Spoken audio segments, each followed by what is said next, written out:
Nice.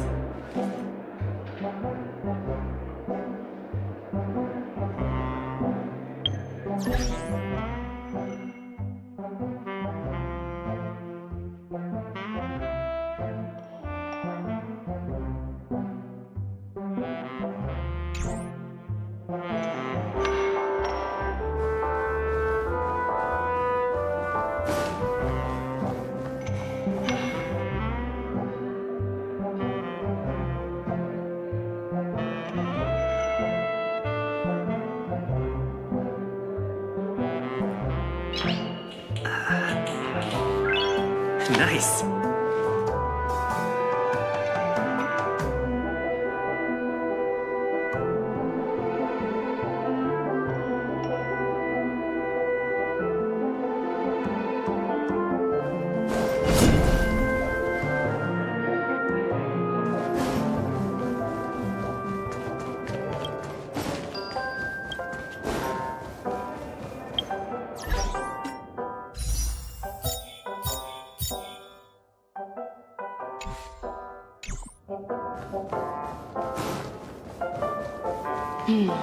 Seems the older I get, the harder it is to fall asleep.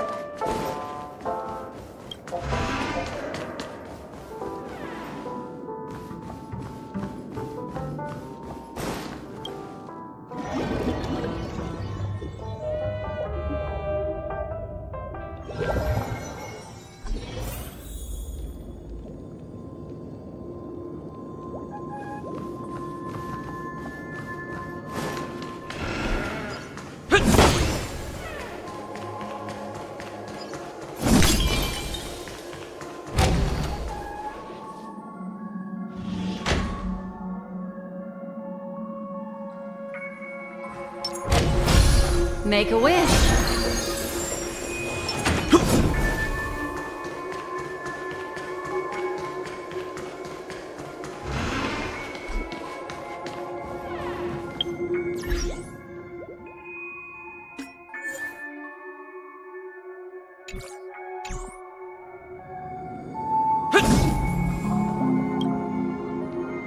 Ah, friend. My expression wasn't much better than yours when I first saw this. Your eyes aren't deceiving you. It's her. The famous singer, Robin.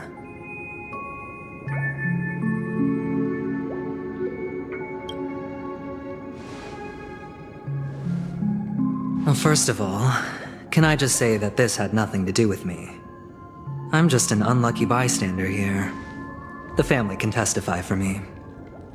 If you don't believe me, just ask anyone in the Bloodhound family. They hate me and they hate the IPC, so they'd never lie. This is not where the crime happened. What I showed you was a memory. The most basic light cone manifesting tech, authorized by the Garden of Recollection and owned by the IPC. Did you really think the Galaxy Rangers were outsiders this whole time? Penacony has made a solemn commitment to protect the safety of anyone inside a family dream. Any person in distress will be forcibly awakened and safely returned to reality. What gives them the confidence to make such conclusive statements? Because behind this promise is the harmony. The family's Dreamweavers link up their minds together to construct an unbreakable defensive line. Breaking through this line of defense to create death in the dreamscape. Not even a memo keeper could do that without the family's permission. Who could have done it, friend? The only one is her. The girl who calls herself a Galaxy Ranger. An imposter, an unsought guest. An emanator who hides her true identity. Ifrit's death was a foregone conclusion. And Robin? Her misfortune was staring right at her. Who will be the next to die?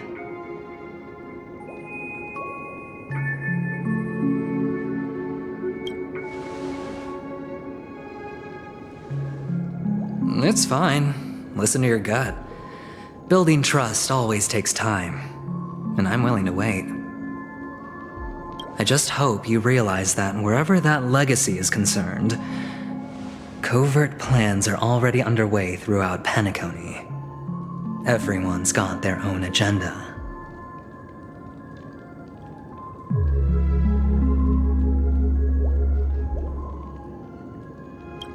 Careful you don't get stuck on the wrong side.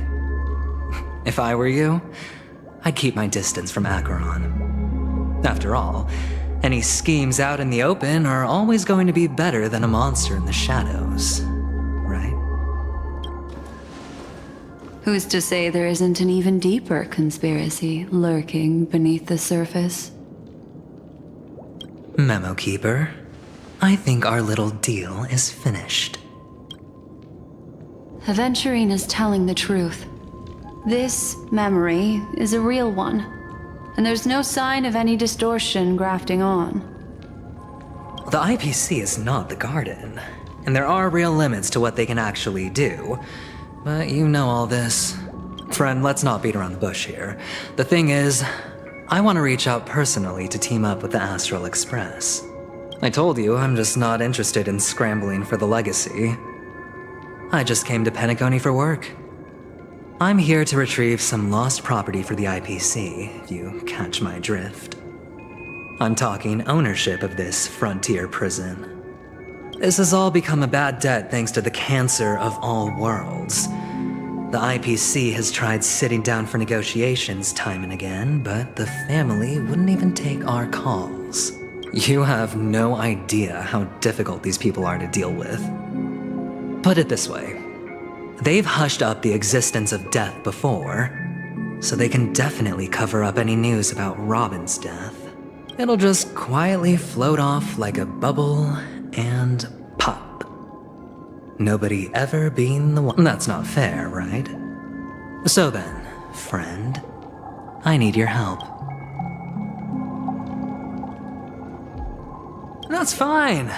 I'm not forcing you, but I'm really not asking for much, so why don't you at least hear me? I have but only one goal. The family's front door is like a high wall, and to tear the whole thing down, I'll have to dig out a few chunks first. Once I find a weak point, the IPC will have plenty of means. Now we have our chance. So long as we can get to the truth behind her death, we can have justice for Robin. While also gaining a valuable bargaining chip for bringing the family to the table. Truly a once-in-a-blue-moon opportunity. I've been investigating and making lots of friends all over Penacony precisely for this very moment. This tragic news would be extremely bad for the family, so they'll be doing everything they can to stop it leaking, especially to the IPC. But I trust that there are still a few factions that remain exceptions. And that's why I need you all. The reputation of the Astral Express precedes you.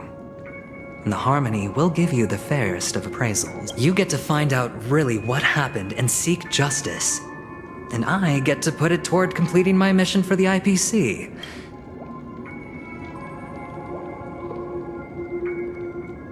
But don't worry, just head back and talk things over with your companions. That navigator is really smart. She must understand the value of this deal. Look, here's my contact details. If you come to any conclusions, call me. Oh, and take this. A thorough investigation can always use a little more funding. Don't mention it. So long, friend. I really am looking forward to uncovering the truth about death with everyone. Aventurine just sauntered off. He really doesn't mean to force it, but something still seems off. What now? What are your plans?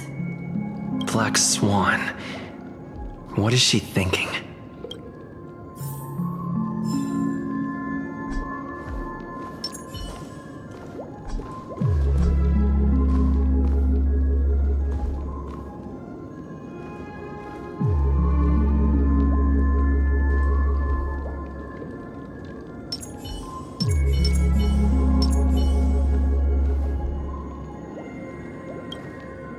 On the surface, this doesn't look like a bad deal for you.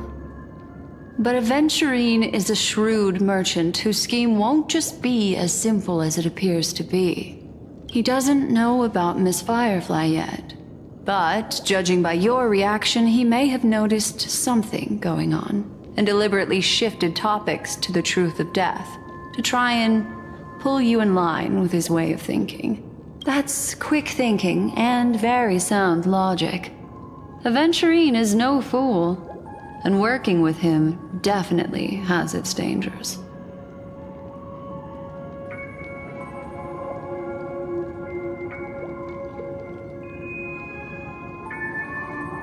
That is something I agree on. Anyway, be careful out there. There's more than one way to blaze a trail. In a dark forest beset by wolves, ensuring your own escape to safety should be your primary concern. As for the other questions, I'm not sure the two cases were committed by the same culprit, but that massive wound looked like its winged blade. Plus, it seems unlikely that there would be two lethal entities loose in the dreamscape. Sorry, I can't answer that question. That ranger is shrouded in mystery. I'm afraid no one is, but without a doubt, she is the most special guest at this banquet. It's like Aventurine said just then. It's best to keep your distance. Two victims appearing one after the other in a very short time span, in and of itself, that's very unusual. Two possibilities. The collapse of Penacony's dreamscape has started speeding up, making death extremely agitated and weakening the family's protections. Or everything has been planned out and executed by someone. If someone has chosen these victims deliberately, first a smuggler, then a family celebrity, then this murderer's motives are worth thoroughly chewing over. It's all happened so quickly, I can only make conjecture. After leaving here, go have a chat with your companions. I hope you can clarify the source of this confusion.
Come, this way.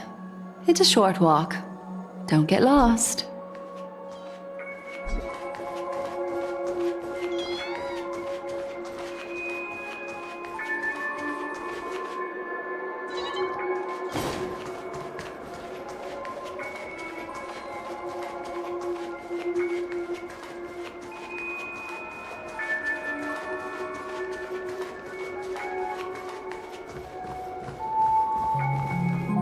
This way. This is where we part ways. All of this is like a nightmare. Unfortunately, the remembrance doesn't lie.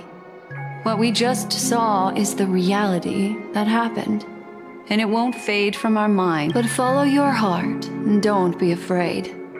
We all walk through this world casting shadows of different lengths. And ultimately, all we leave behind are precious memories. Hold on just a sec.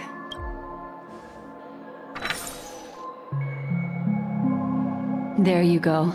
A small parting gift. If one day you unfortunately fall into the deep waters of the memory zone and there's no memo keeper to join you, hopefully it can guide you on my behalf. I also pay great attention to the ways of the world. Just think of this as an apology from me for hiding something from you.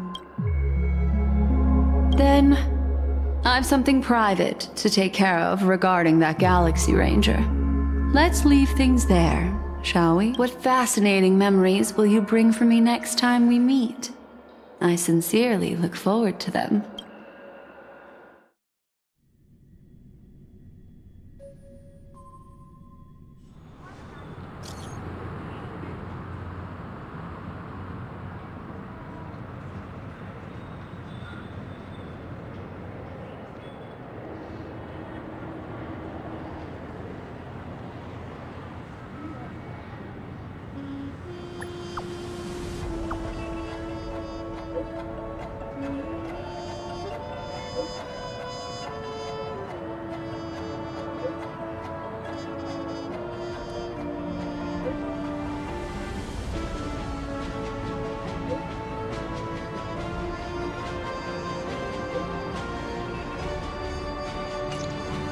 A family rep.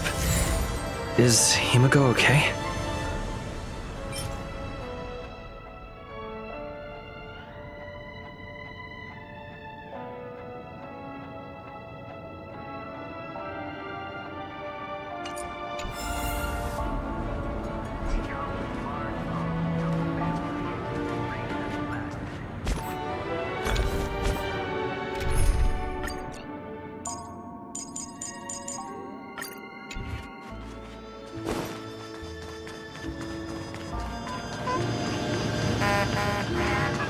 This is ridiculous!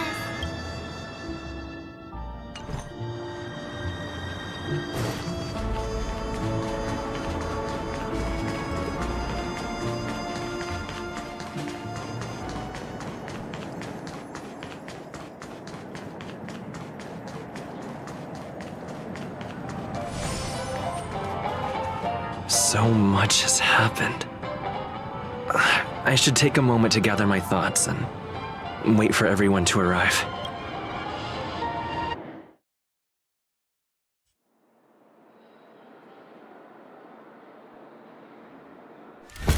Better unsheath that blade now, Ranger. Do you still dream, Hunter? Of those slain by your hand?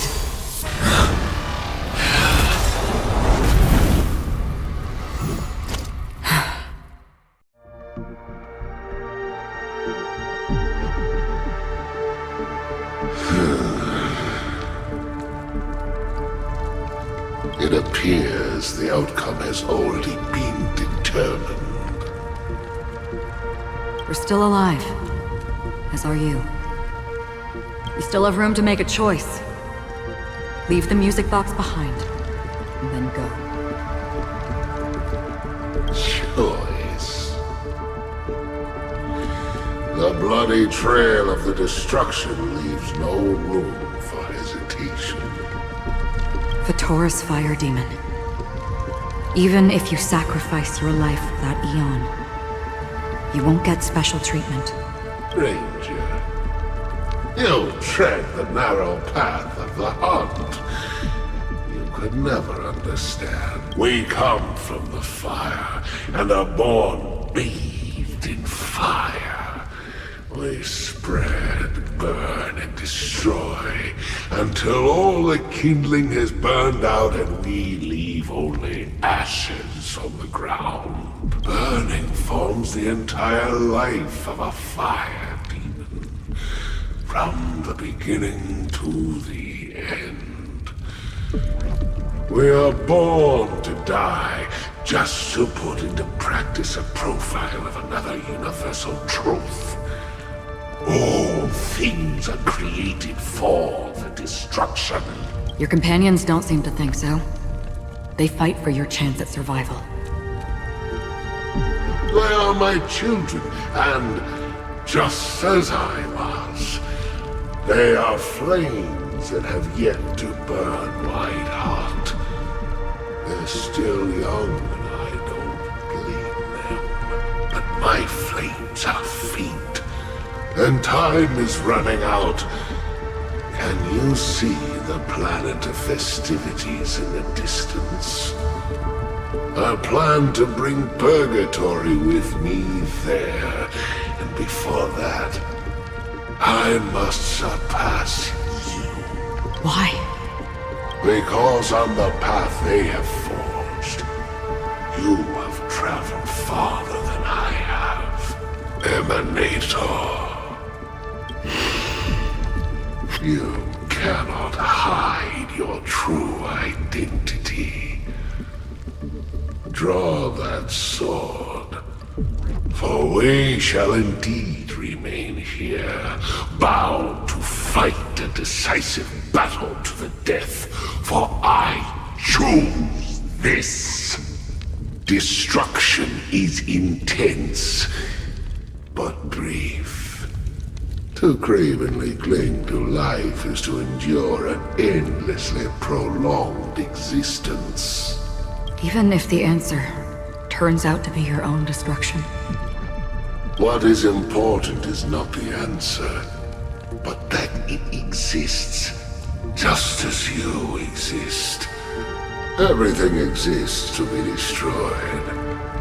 Emanators are no different.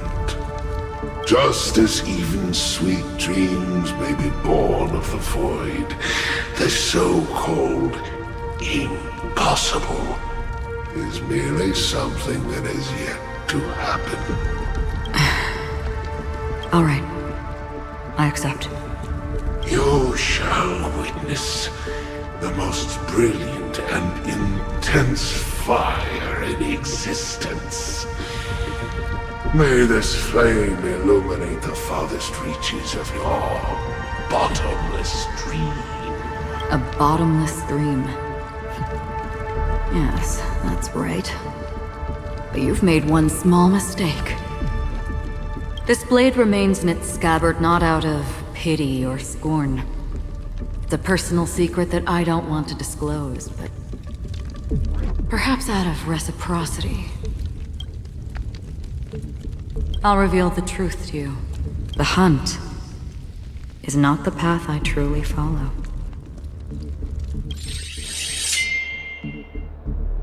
May death be the end of your boundless dream, guiding you back to the waking world.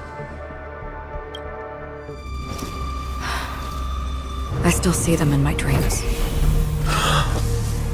Hold it. Your time hasn't come yet. My time? I've seen many clever disguises that can conceal appearances, but they can never cover up who a person really is.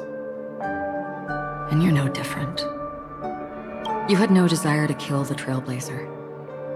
You only did what you did to drive me and the Memo Keeper away, but why?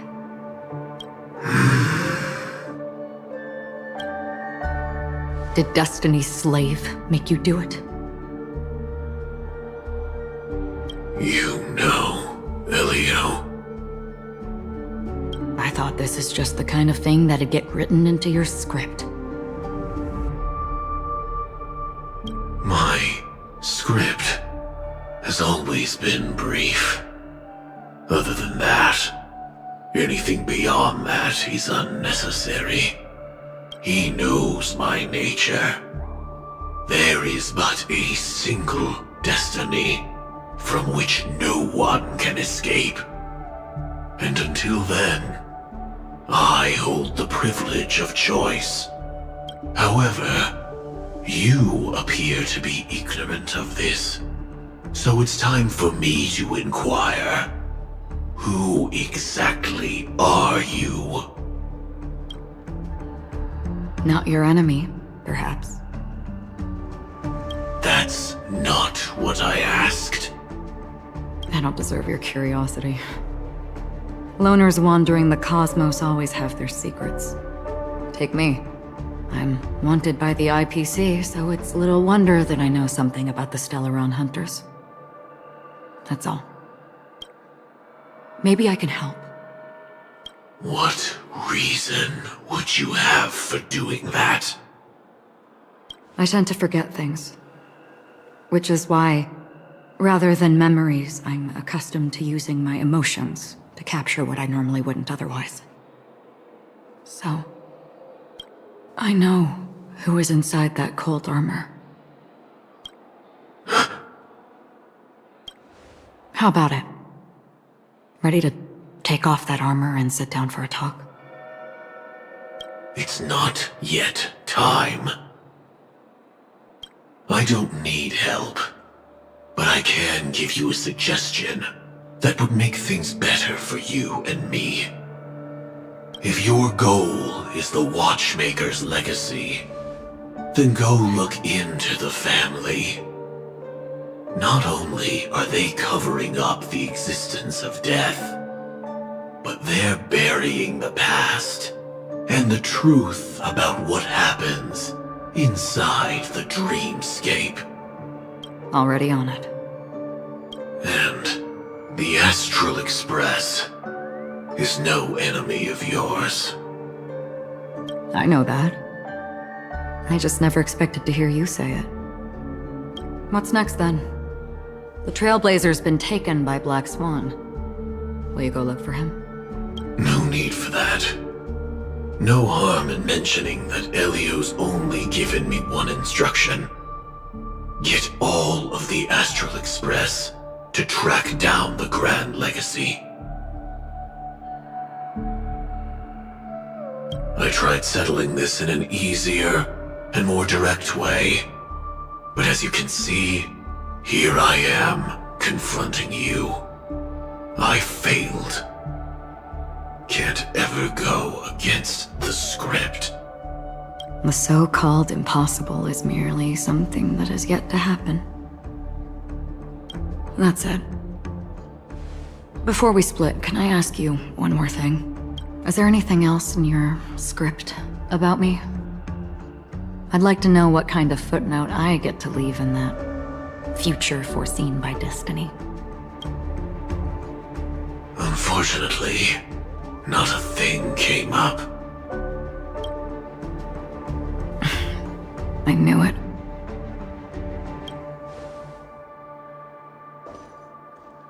Hang on. I don't. Don't. What?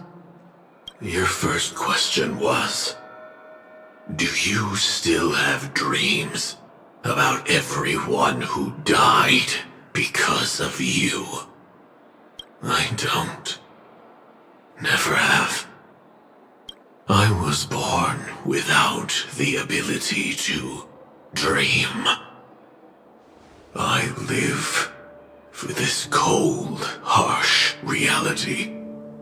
For a little light, and to burn, to keep on burning, until I turn to ash. So, I really envy you. Is that so? Then you're already living in the waking world.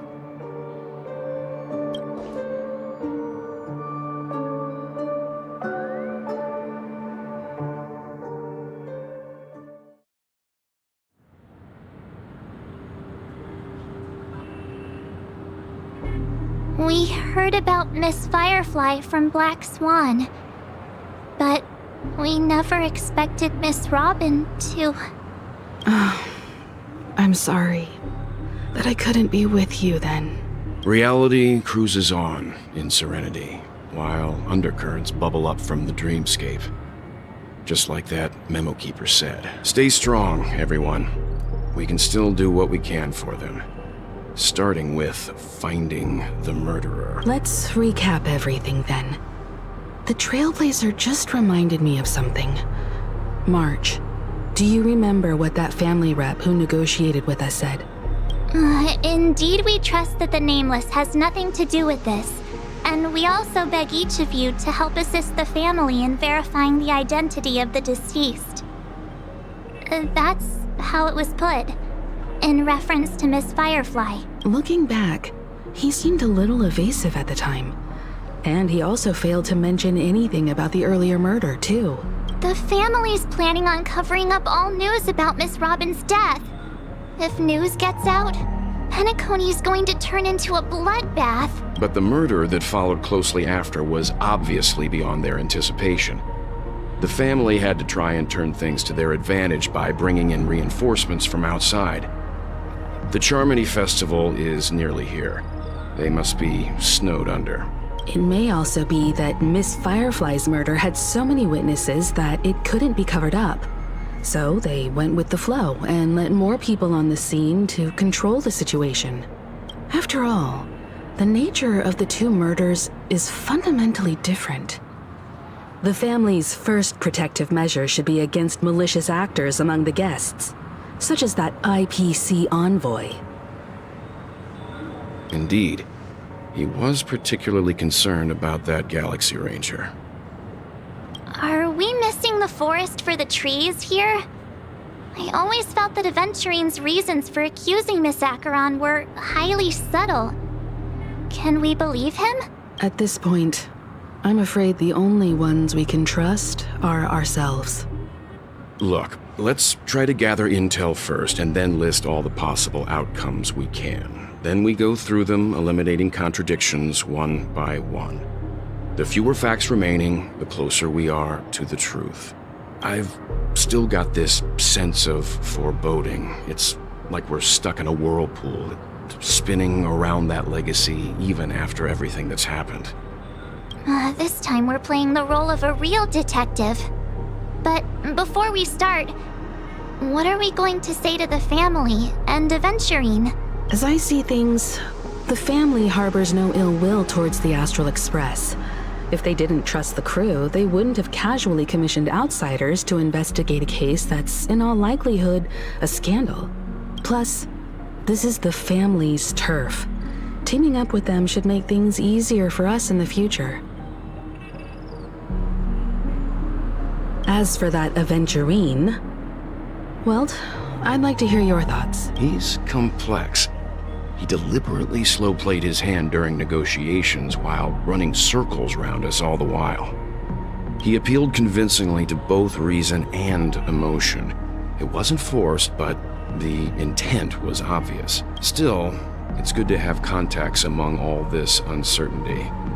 Aventurine showed his skills, and as far as our interests are aligned, he can become a reliable ally. We also need to keep a certain distance from the family. Never let them get too close. Teaming up with the IPC helps balance that out. If either side makes a move, we have the option to pull out. So you suggest accepting Aventurine's proposal to team up? Yes. It's risky, but we can only wait until both sides have played their cards before making any further judgments. I get why, but there's a whole lot of bad guys and girls around here, and I'm worried about getting stabbed in the back. He's been bullied a few times now, and I can't stand it anymore.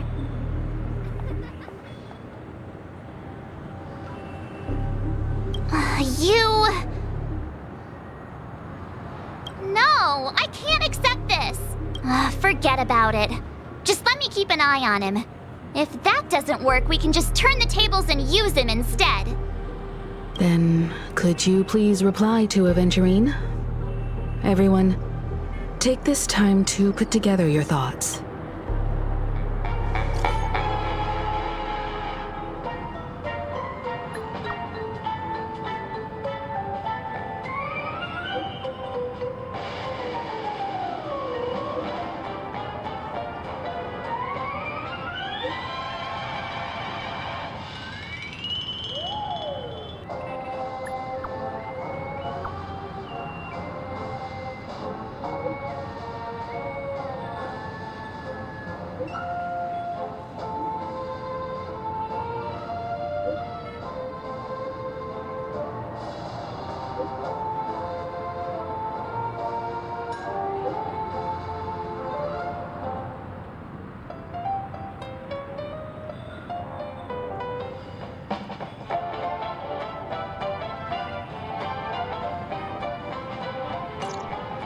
Looks like Aventurine is happy with this outcome. Let's tell everyone about it.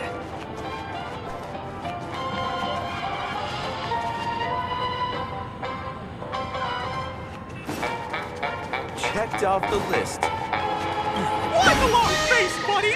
Cheer up!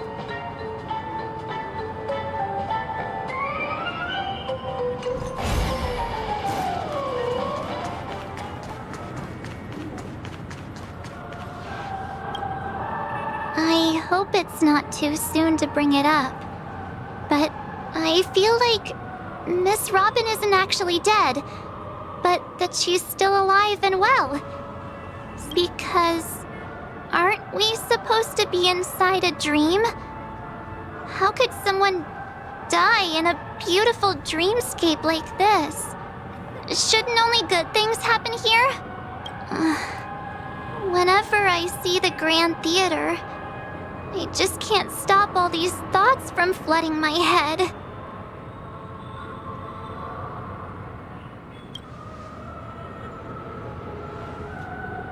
No.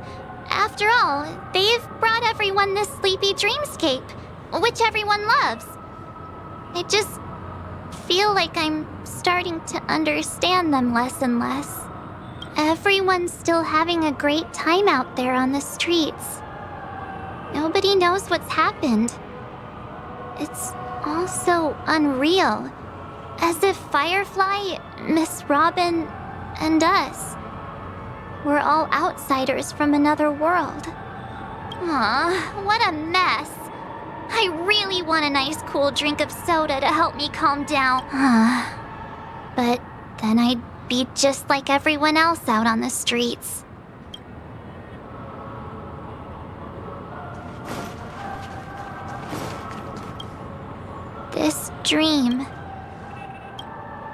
This dream is becoming more and more separated from reality.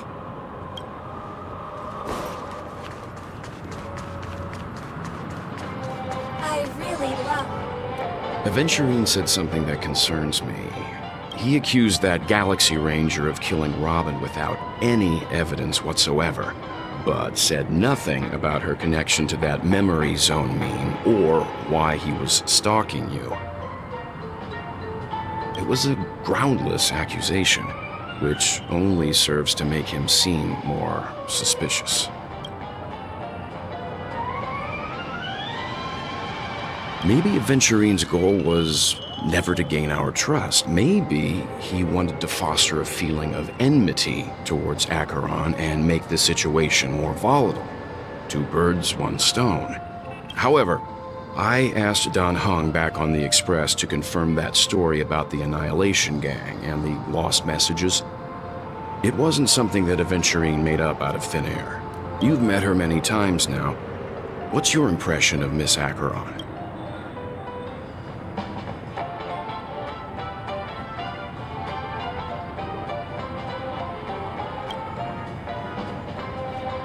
That fits the stereotype of a Galaxy Ranger to a T. They're eccentric, unpredictable, and fond of being alone. No wonder she's a suspect. Whatever happens, please don't place all your trust in Aventurine. We cannot afford to be manipulated by him. Checked off the list. Avengerine's goal is to try and recapture Penacony for IPC.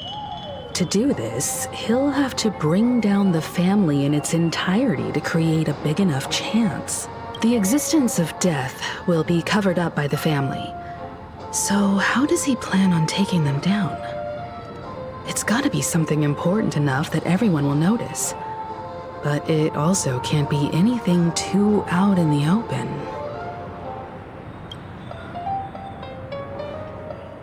An attack on the hotel guests?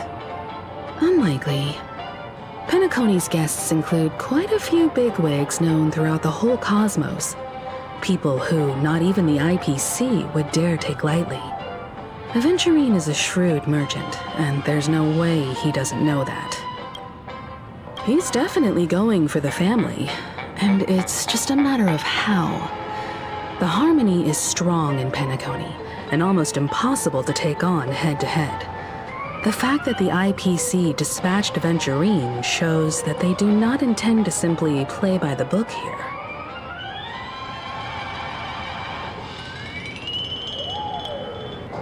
Aventurine has devoted considerable attention to her. But this Galaxy Ranger, we know hardly anything about her, and can't rush to any conclusions. I was also considering this possibility, especially because he respects you so much, and has sought you out before a few times. Perhaps he's also unsure of your intentions and is probing you. I'm just speculating. In any case, we have to be careful when handling Aventurine. He's skilled at reading people and discerning the right moment to strike. Also, he's clearly a born gambler if he's willing to go all in to win. Looks like Aventurine doesn't need anything else. Let's turn our attention to the family's assignment for now. Himiko, what do you think? Among our current clues, the two murders that he witnessed are the most directly connected. I suggest starting here.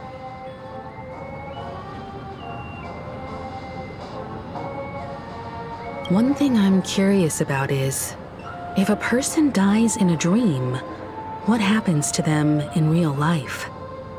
Seeing as we're at the family's behest, why not pop back out to reality and verify Miss Firefly's situation back at the hotel? Perhaps we could also make a few inquiries about her while out there. How about we split off into two groups?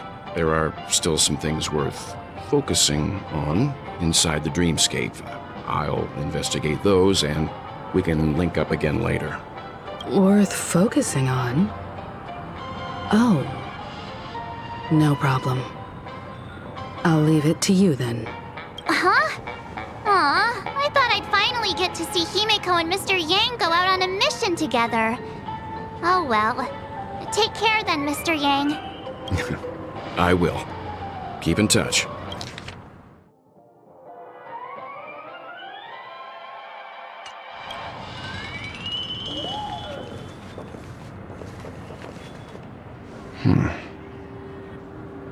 Honored guest, could you come out for a second?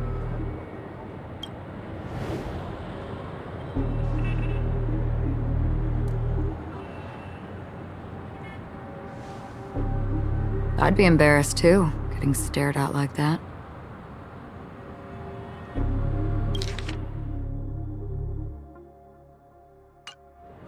Forgive me. My name is Yang. I'm one of the crew members on the Astral Express. I believe you've met my colleagues. Welt. Is there something about my name? First, don't you want to know my name? I already do, Miss Acheron. You're a prominent figure in Penacony. What are they saying about me? Some claim that you're the real culprit behind these murders, that the Annihilation Gang's tragic fate at the banquet was a result of your blade, and that you're now attempting to unleash another bloodbath on Penacony. The Annihilation Gang. Ifrit of Everflame Mansion. tragic fate. That Duke turned his dying body to flames and sacrificed his life as a martyr. He was a determined and heroic pathstrider. Not even a villain should be disparaged like this. And what's more, there were plenty of suspects invited. Do they really think that a blade is more dangerous than that black hole you're wielding?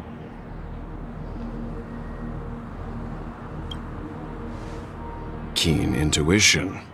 Not even the family managed to point out the truth behind this cane. So you must surely know, Miss Acheron, that peering into a black hole is not a wise move. As a potential threat, your knowledge of us has reached uncomfortable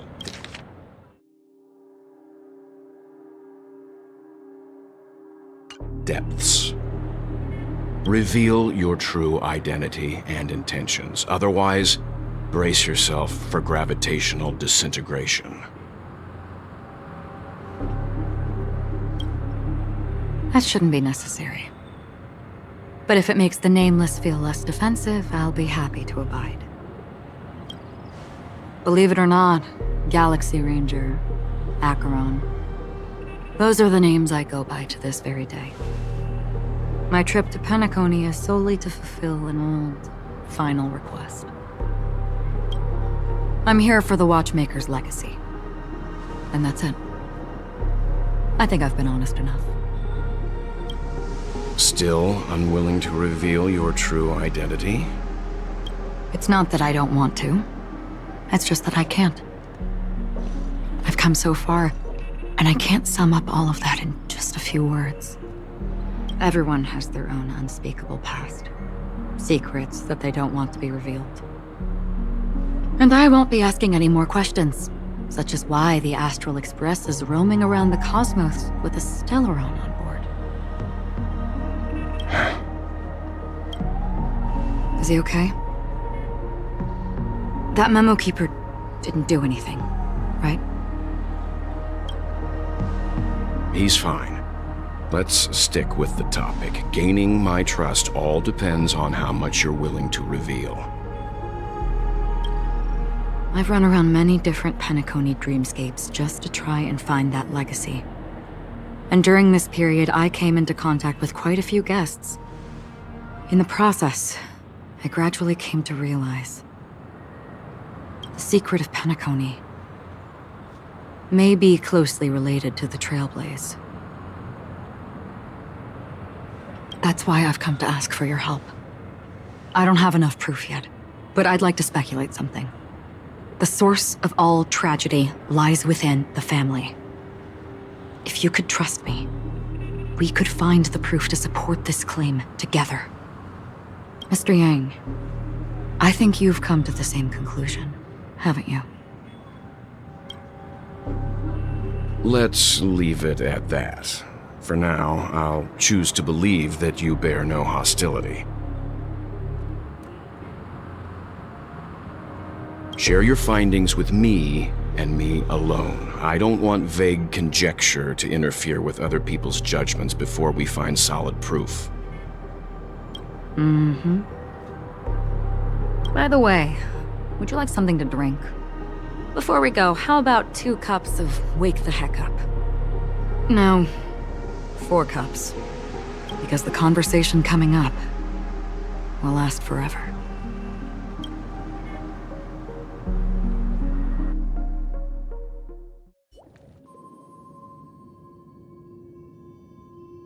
I've been watching her closely for a while now, and the first invitation was in the banquet hall of the hotel. She just sat in one corner, keeping silent, chugging down a couple cups of Wake the Heck Up. I told her it's a pungent, bitter beverage, not the taste of sweet dreams, only for people allergic to Soulglad. And she said, Really? But I don't taste any difference at all between them.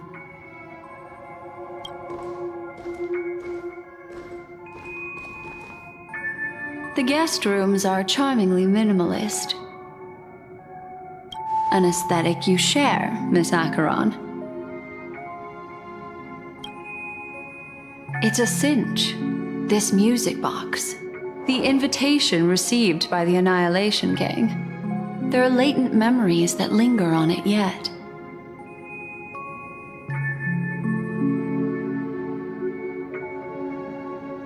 You see, memories of you are not yours alone. They travel in other people, other things. I know much, and I can predict even more. With some help, the dead can be made to speak. The Annihilation Gang, that band of desperados who all disappeared after meeting you. What exactly happened to them? Well, let me reveal all.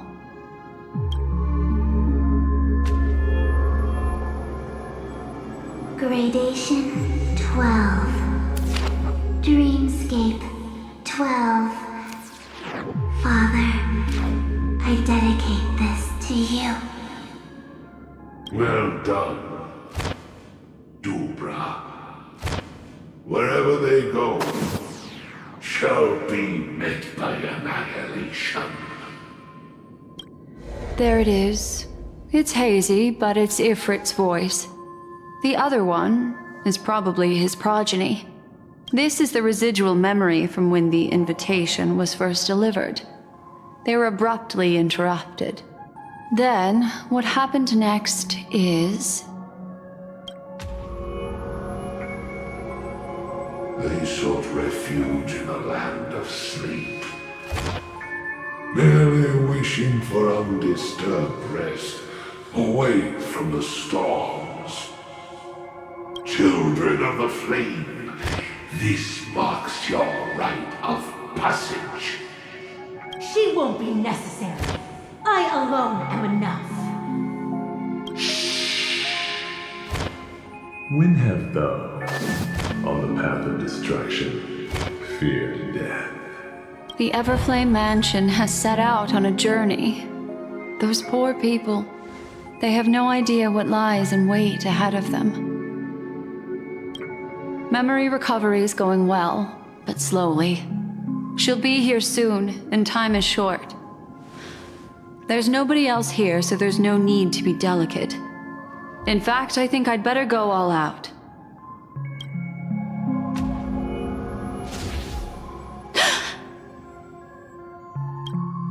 What happened?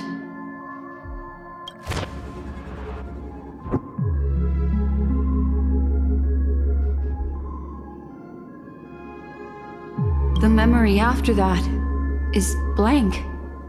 How is that possible? This music box fell into Acheron's hands, and she brought it to Penacony. That's a fact, and that's how it should have gone. But along the way...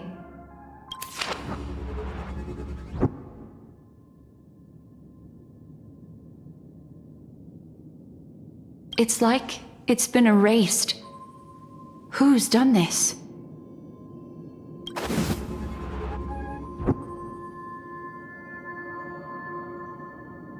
Who are you? Who are you? It's...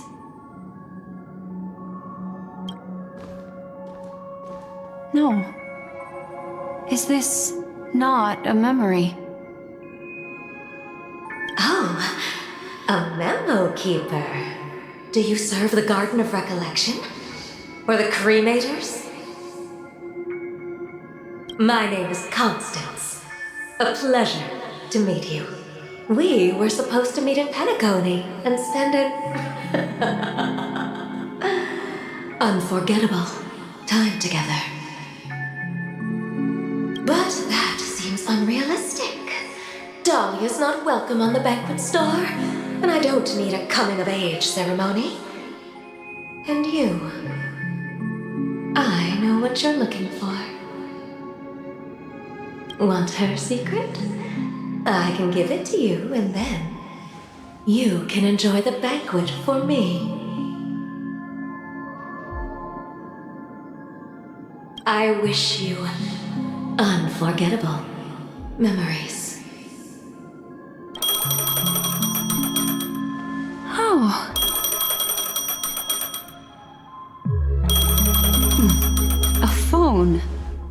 Wanna listen in?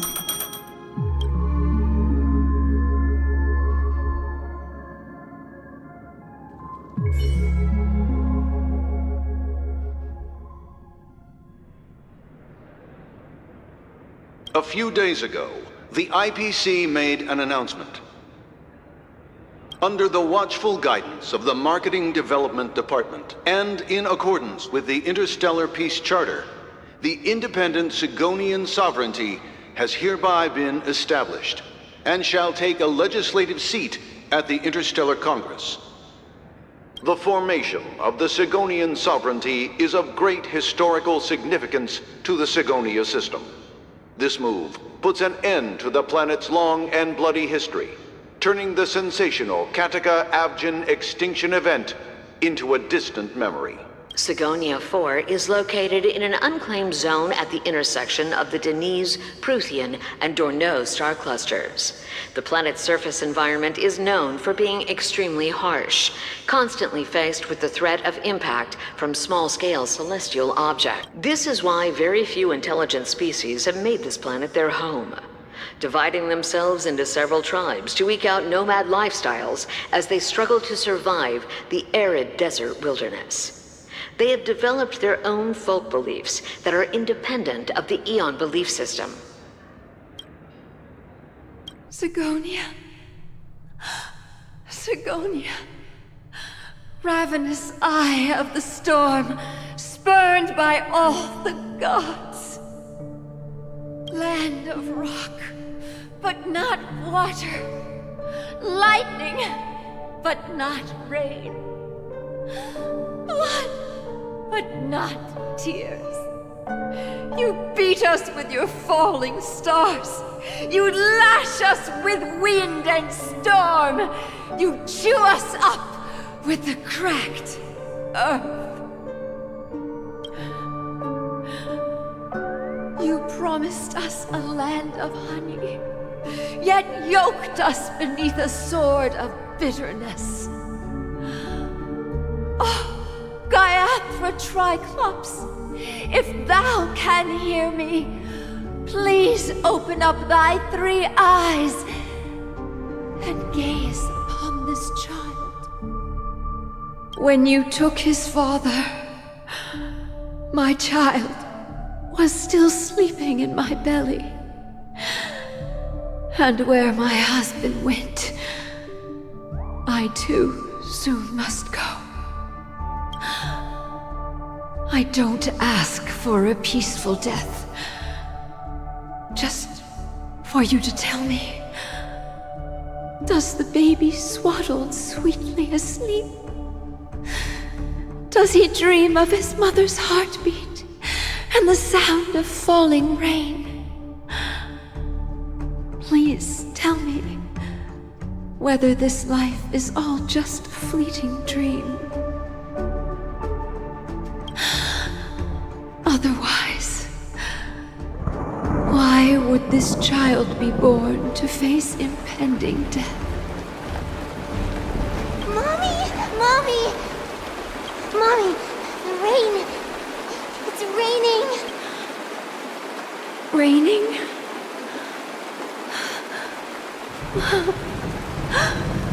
Raining!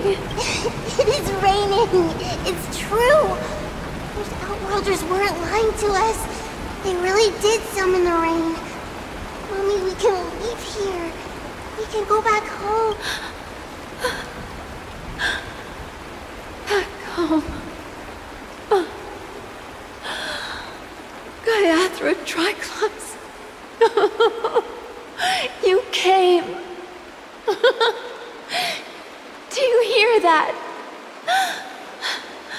Thank you. Thank you. Darling, listen. This is the sound of rain. On the day you were born, the sky also sent down a gift like this from Gaiathra. Such a lucky child. Such a blessed child. Just like your name, A gift from them to Avgen. My boy. May the goddess Gayatri close her eyes 3 times. Keep your blood eternally pulsing. Let your journey be forever peaceful. And your schemes forever concealed. Welcome to this sad world, Kakavasha.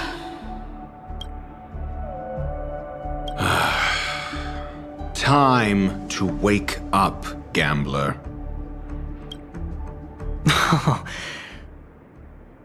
Oh, heavens.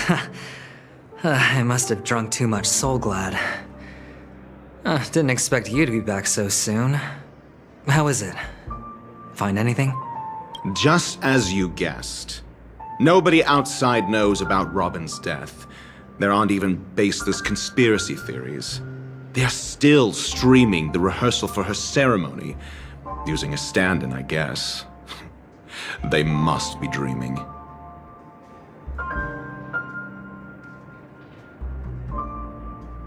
Of course.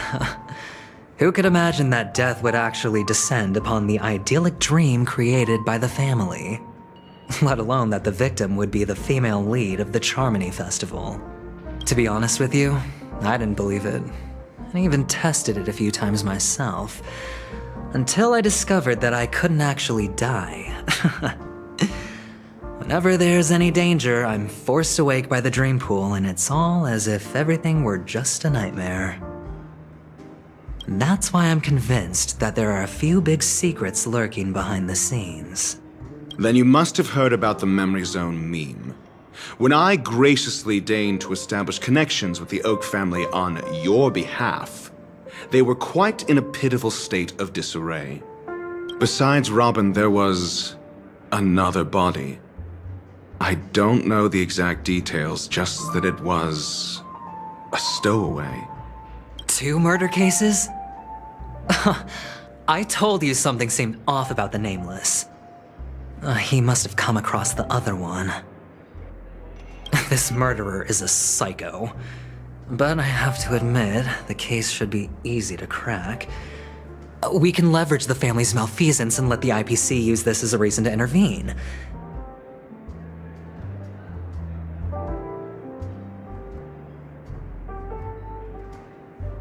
It's just that their trickery runs deeper than I thought. Robin's stand-in was all ready to go. These 2 murders are definitely getting hushed up. What should we do? Let me think. It's too rare an opportunity to miss out on, so I gotta be careful. Incredible, gambler. Have you already exhausted your limited repertoire of tricks so soon? There are plenty of chips, but it'd be best to choose carefully. The most straightforward has to be Robin. Remember? That masked fool once told me to find a mute as a friend. Robin is what she calls the mute. She has lost her voice, and while most people can't pick up on it, you and I cannot mistake that sound. Not produced by any voice box, but rather by the resonance of the harmony.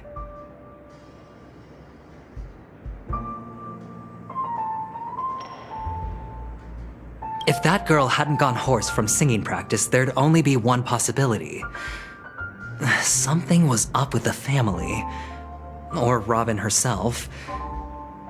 To get to the bottom of this, I tried every way I could to meet her, but she died. Right before my very eyes. A complete and utter loss. Incidentally, it seems to have resulted in your rather undignified arrival on the interrogation stand. There were eyewitnesses at the scene, and the family, in their graciousness, has tentatively accepted your alibi. However, for the foreseeable future, you shall, regrettably, Find yourself under the vigilant watch of the hounds.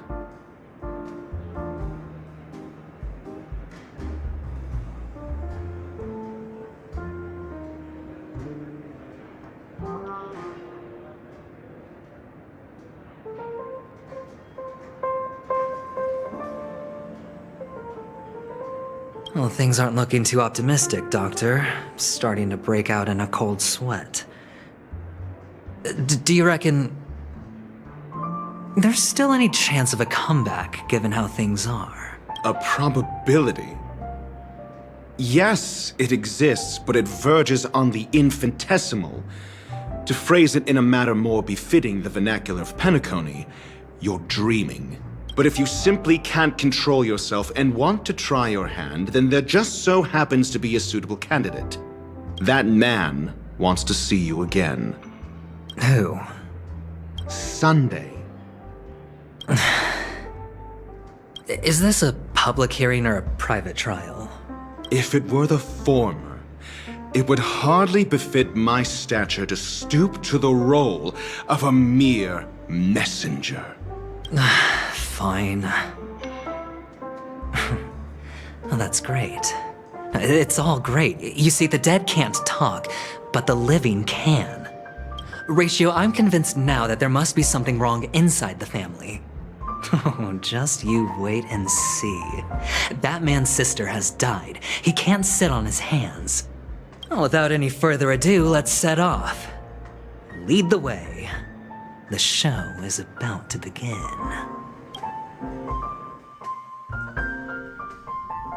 We're here.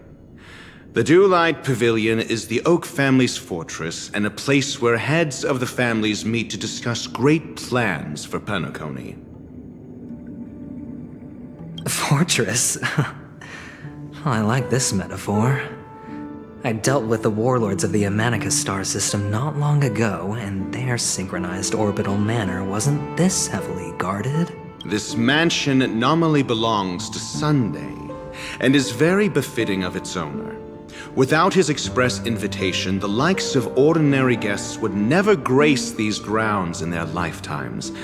Look around while you still have this moment of freedom. Hey, Doc, whose side are you on anyway? Who's to say I won't sell you out? We'll see. When we meet the authoritarian master of the Oak family, I'll pry an answer out of him. Follow me and I'll bring you to his parlor. Hold your tongue and let me deal with the members of the family.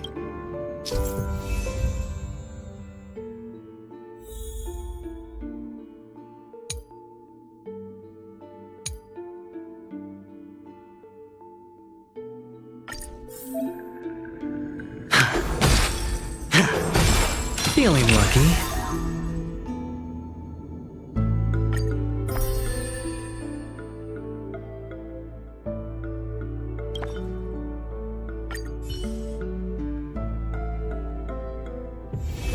It's getting late.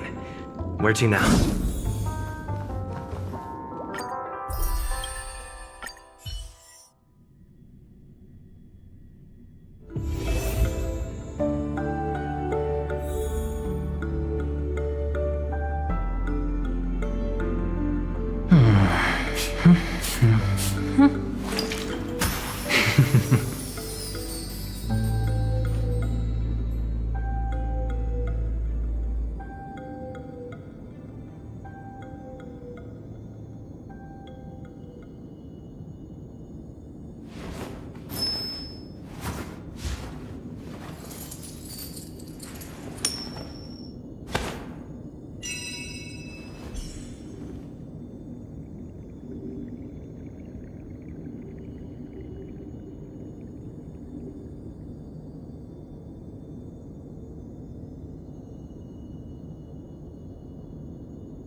You two, that's a place of business. No entry. I was requested by Mr. Sunday to bring him the suspect. My name is Ratio. He should have mentioned it to you. Oh, I remember you. Veritas Ratio. Your punch virtual particle clock is impressive. Excuse me? The one on your head. Of course, it's nothing compared to my full pocket dimensional annihilating power armor of the Mobile Knights. Right, and as I mentioned, that fantasy raiment of yours doesn't exist. That's because you can't see it. Like I say, only family can see the glory of the Mobile Knights. Enough. Get going.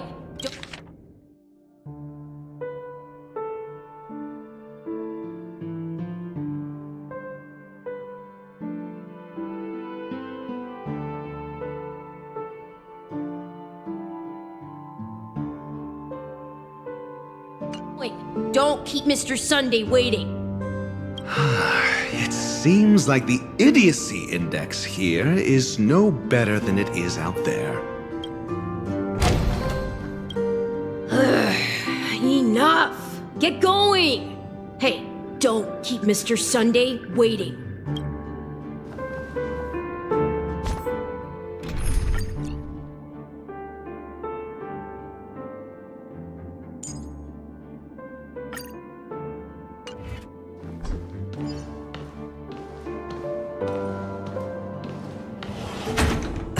dead end? The door is shut tight. Looks like we're on our own. I mean, there isn't a door. How did you get in before? For security reasons, the family built the administrative site deep in the dreamscape, with the mechanisms hidden in these nightingale statues. The direction of the statues can be controlled. On the previous occasion, an attendant named Kona had gone to the side room to verify something before setting the statues in the correct positions. Well, maybe we should do the same. Let's go and take a look. Of course, we can also use brute force.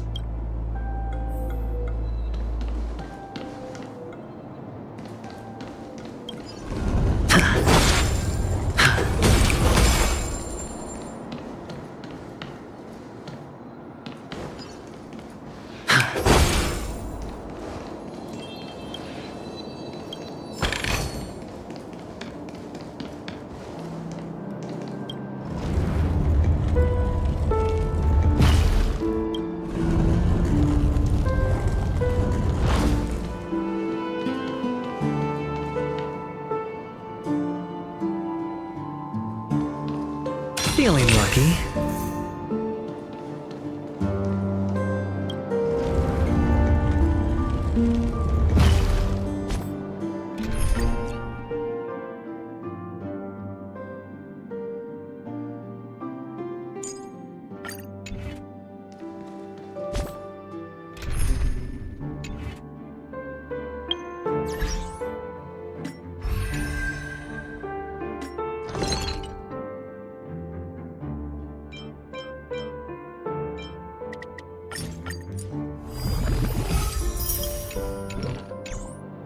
Feeling lucky.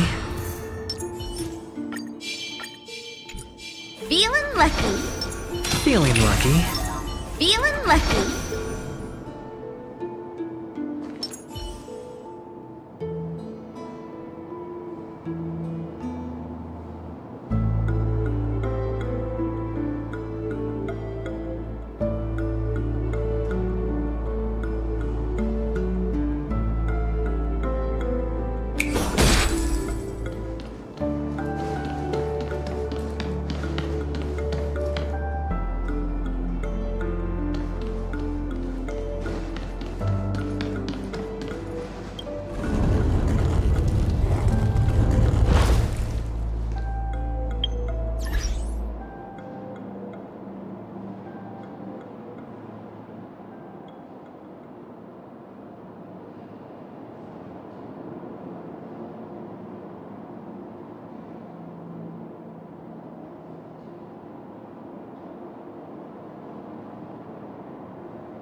Solving a problem by brute force doesn't prove your intelligence. The side room. Don't let me repeat myself.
For the theater of the mediocre.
Look, like I said, brute force can also solve things.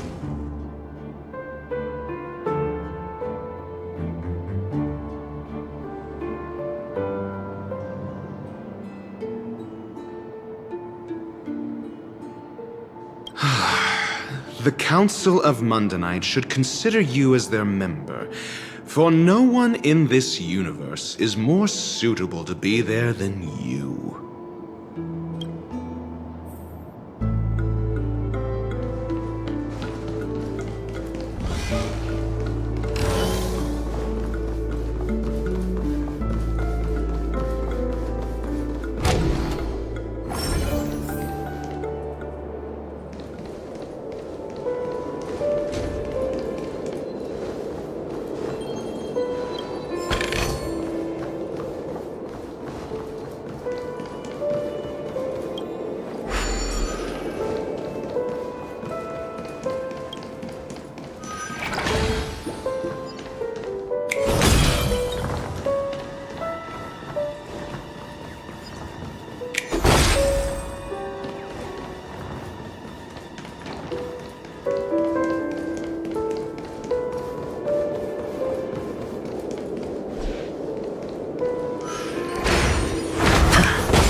For the theater of the mediocre.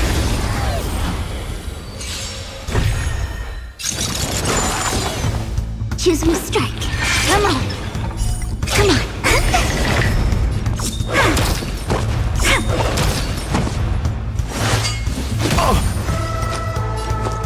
Going all in. Tabs on me. Why don't you stay? Let's kick it up a notch. Never stop thinking.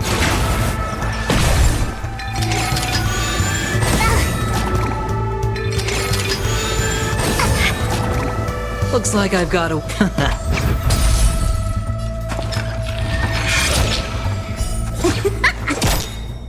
I'm asking. Think.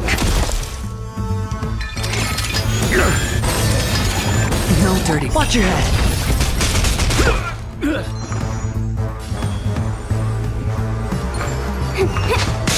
My turn.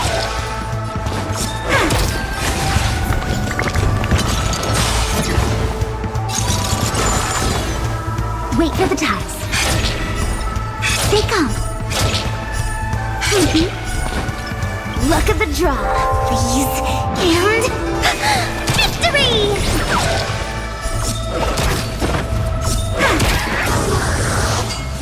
Like that. Sure, I'll play. It's on me. Your answers? Can you find the answer? Test. 0 points. Just as my calculations predicted. Since when were knowledge and wealth mutually exclusive?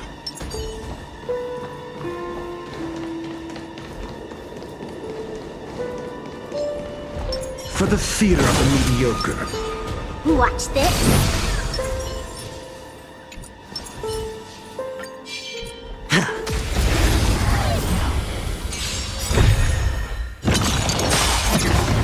Choose me strike. Stay calm. My turn. Hedge your bets. Spend freely. I'll go easy. The dice have been cast. Bust. Or... maybe I'll take it all. Let's kick it up a notch. Do you have answer? Answer me. Free. Essay knowledge, the measure of truth and falsehood. Watch your head. No dirty Wait for the tricks. tie. 0 points. It's on me.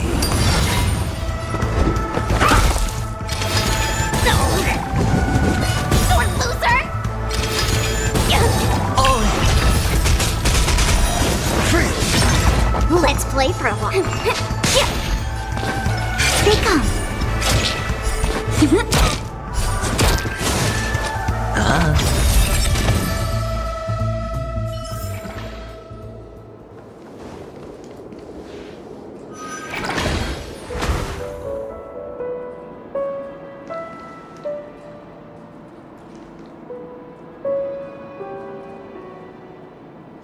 For the theater of the mediocre. Feeling lucky.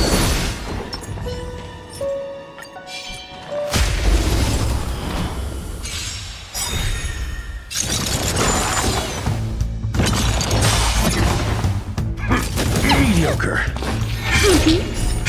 My turn.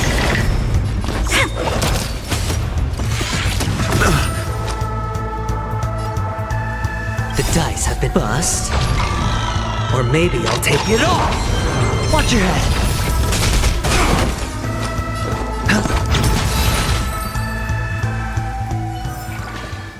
That's what I call a good day.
Impressive.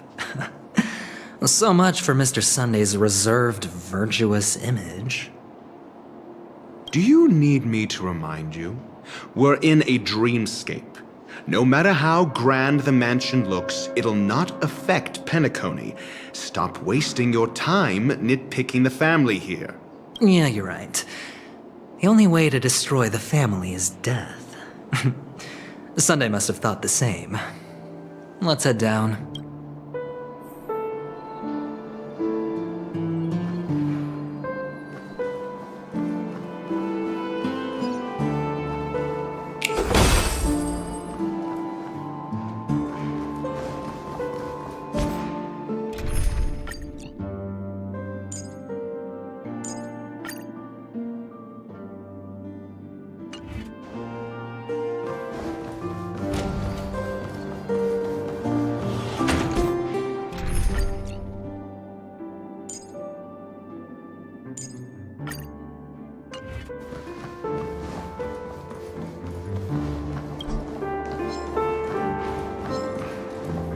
Make a wish.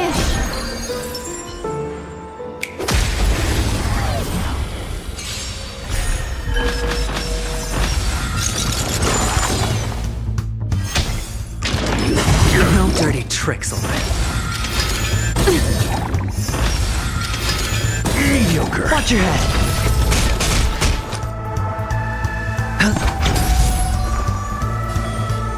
You're spiffy? Destiny. Ill tidings manifest. Got the defense? Answer me. Friend.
Spend freely. I'm asking.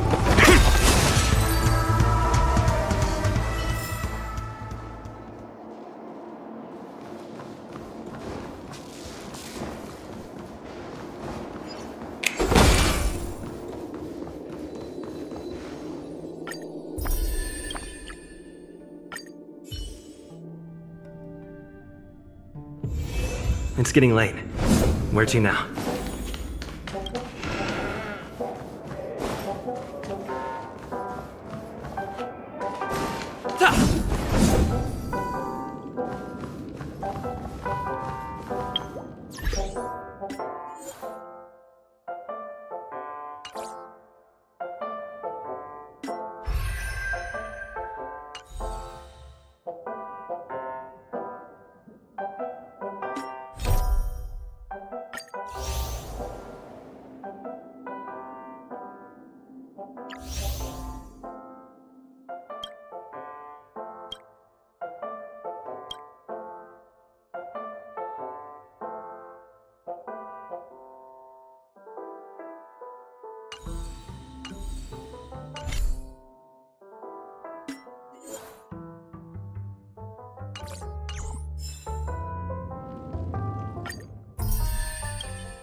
Feeling lucky.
This is hardly enough for a seat at the table.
The theater of the mediocre.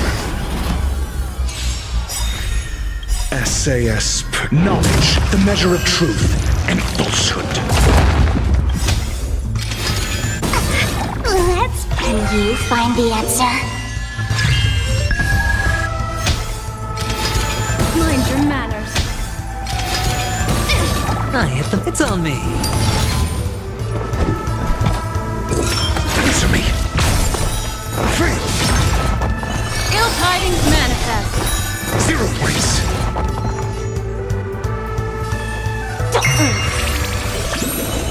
Ill fate descends.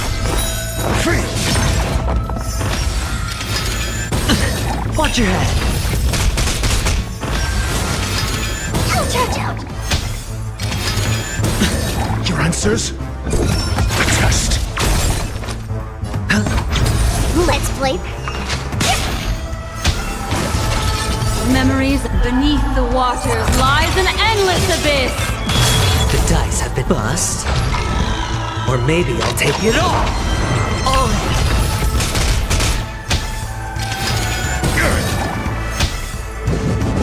You fool!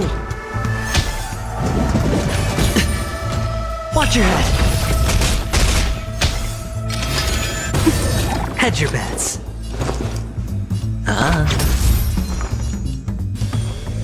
Feeling spiffy? I'm asking questions. Can you find the answer? Answer me. 0 points. SAS, knowledge, the measure of truth and falsehood. Ill tidings manifest. Free. Sure, I'll play. 0 points.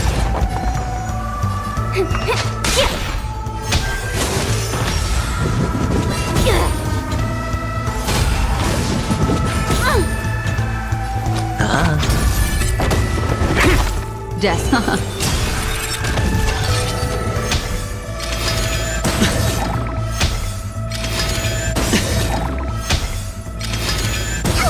All in.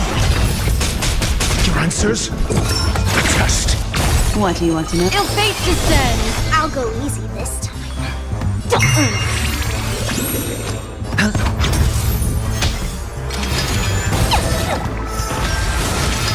Done playing for today. Answer me. Free. Just as my calculations predicted.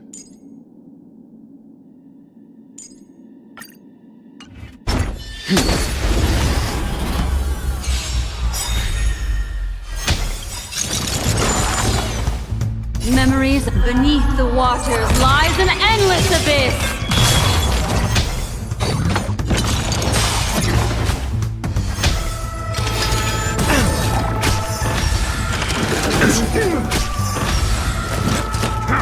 Mediocre. Watch your head.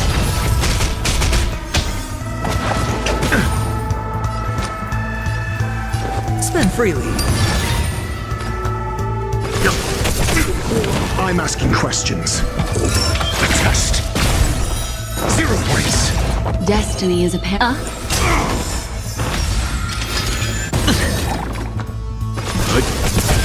I hit them. The galaxy is vast beyond compare. Interesting.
Feeling lucky.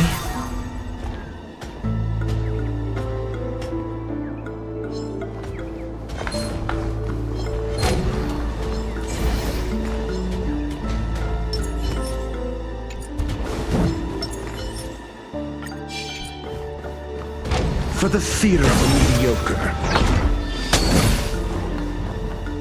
Make a wish.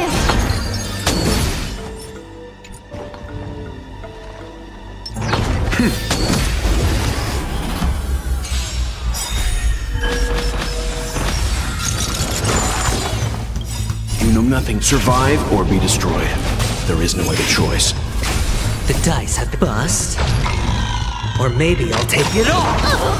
SAS knowledge, the measure of truth and falsehood.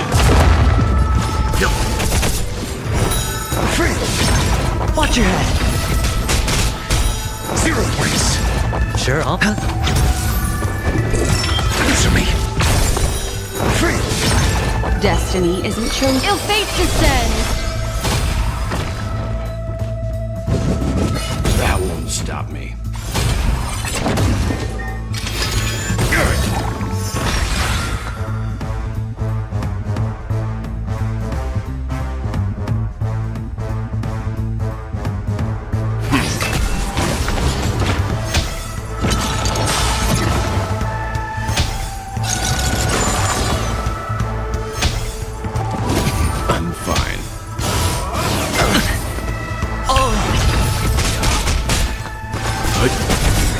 I hit the mark.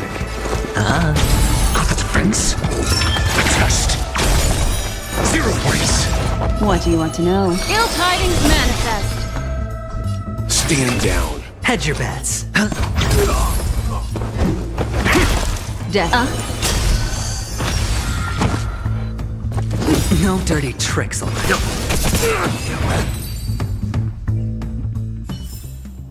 Just as my calculations predicted.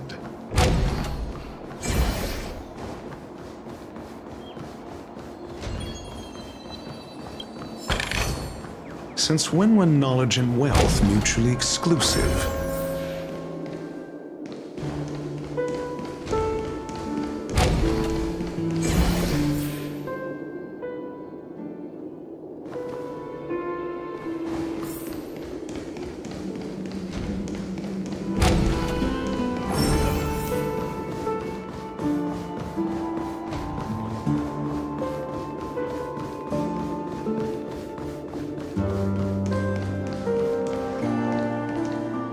Hold on. Huh? What's wrong? Are we heading the wrong way? No, but this door is locked. My friend? Did you really make an appointment with him? It's a trial. You got to prove your worth to Sunday before you can speak with him.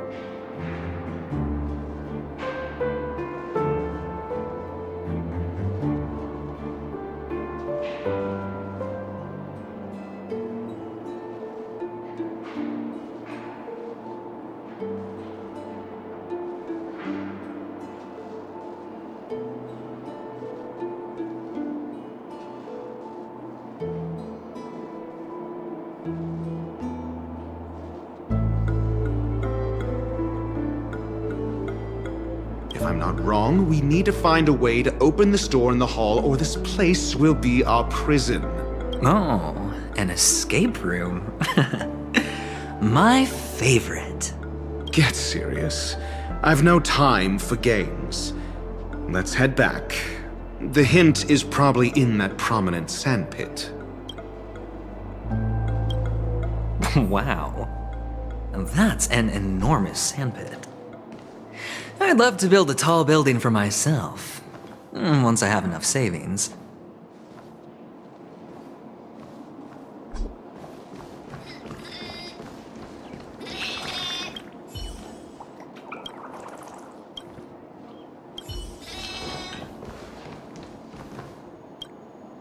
Oh, look. There's a noticeable gap in the model. I believe you're right. There wasn't a gap before. That man must have done it intentionally. Well, with your brilliant mind, you shouldn't have any trouble recalling what was here last time. Right, Doctor? Of course. Let's look around. When I see it, I will know it. Fine. Fine. Why do I feel that we're pursuing a degree in burglary now?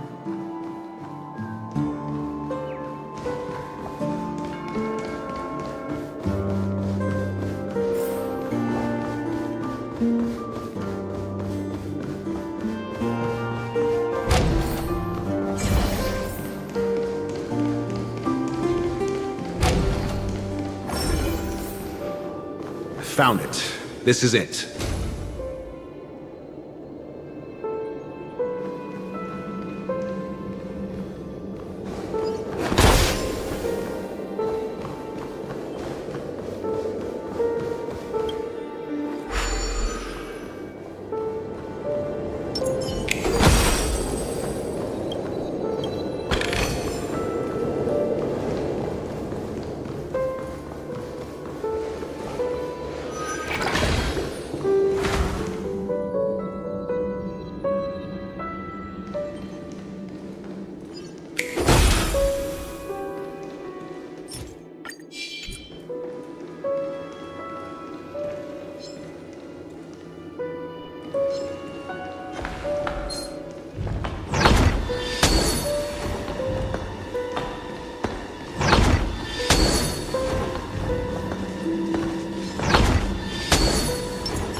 For the fear of the mediocre.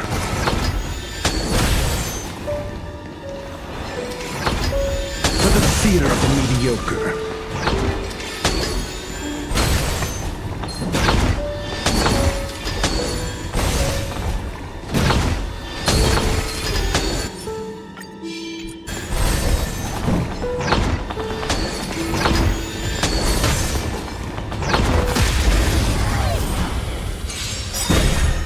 time for some hardship. Memories are ever. Beneath the waters lies an endless abyss.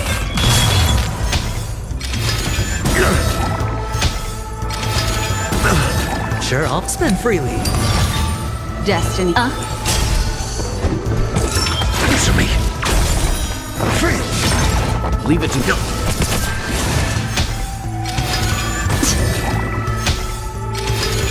No dirty. Oh! Hedge your bets.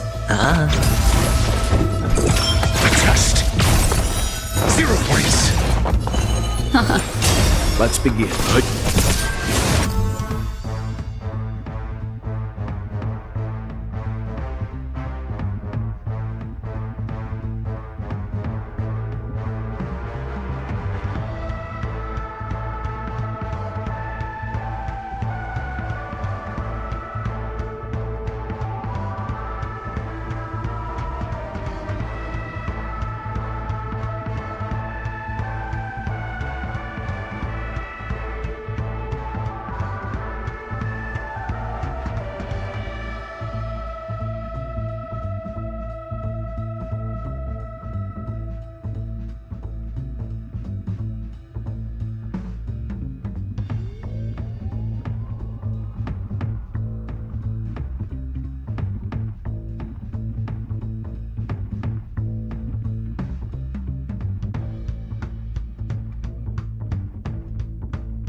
Stand down.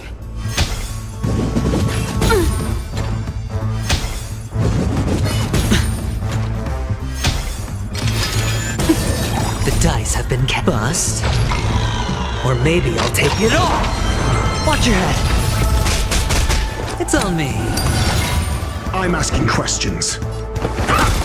What do you want to know? Essay as knowledge, the measure of truth and falsehood. Ill tidings manifest. Let's begin. 0 points.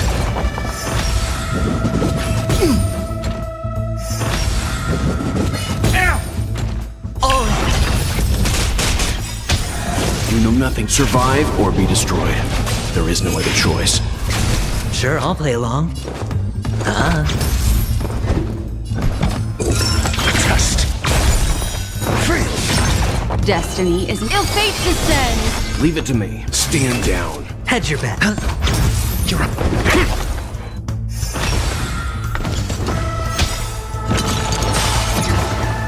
Memories are ebb. Beneath the waters lies an endless abyss.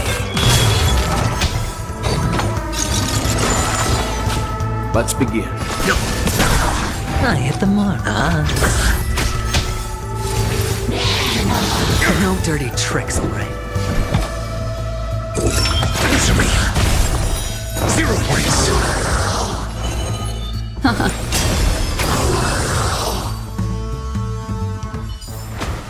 Just as my calculations predicted. For the theater of the mediocre. Stay.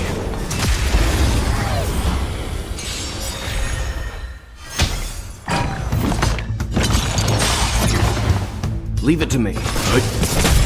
I hit the mark. I'm asking test. What do you want to know? Ill tidings manifest.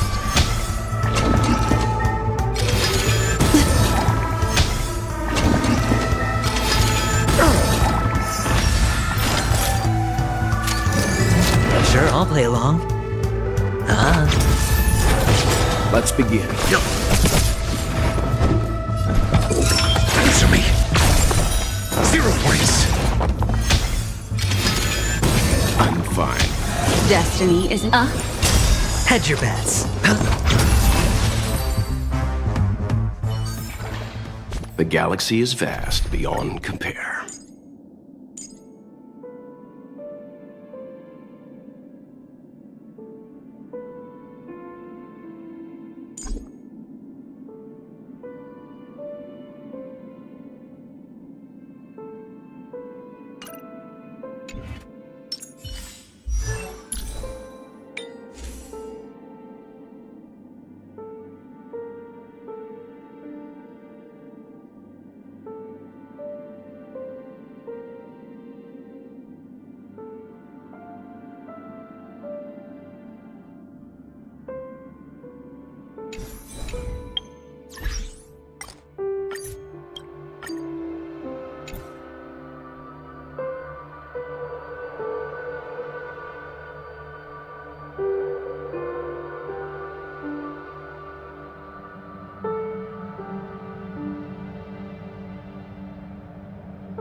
For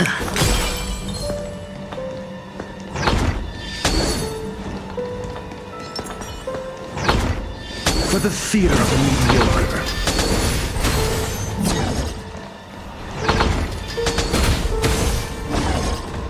For the theater of the mediocre.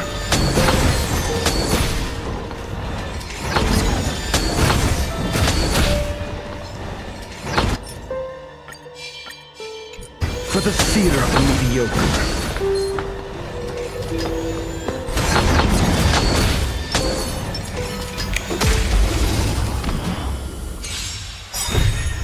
Leave it to me. Sure, spend freely. I'm essay knowledge, the measure of truth and falsehood. Free.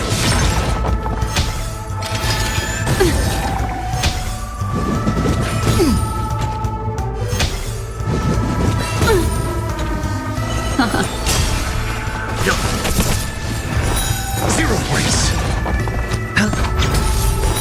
Free. Your answer. Test. 0 points. Watch your head. The dice have bust. Or maybe I'll take it all.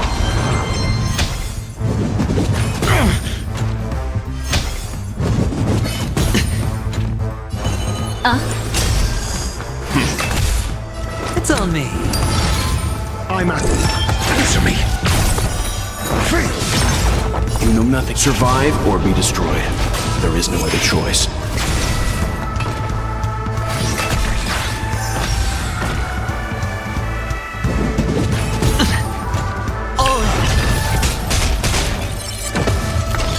Memories up beneath the waters lies an endless abyss.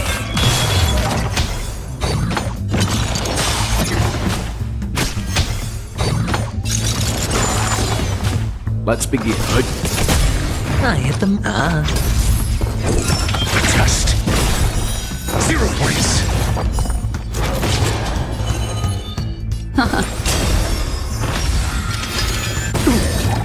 Spend freely. Leave it to me. Your answers? Answer me. Free. SAS per Kibbe. Knowledge, the measure of truth and falsehood. You know nothing. Survive or be destroyed. There is no other choice. 0 points. The dice have bust. Or maybe I'll take it all. Watch your head. Free. Time for some hardship. Stand down. Hedge your bets. Test. 0 points. Destiny, ill tidings manifest.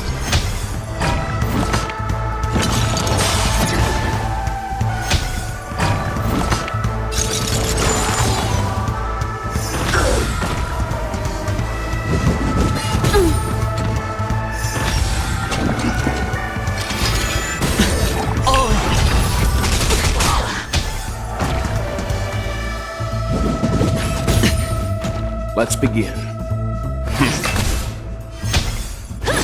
Mind your manners. Watch your head. For the defense.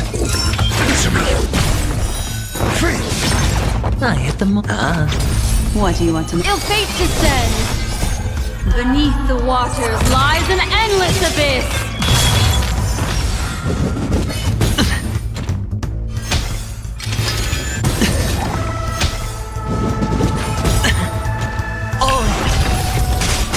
Dice have bust. Or maybe I'll take it all. Stand down. Test. 0 points. Sure. Ill tidings manifest.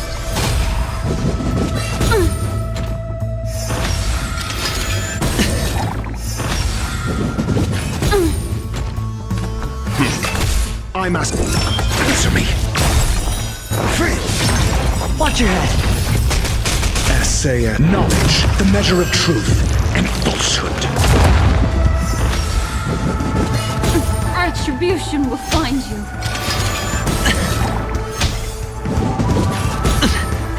Destiny.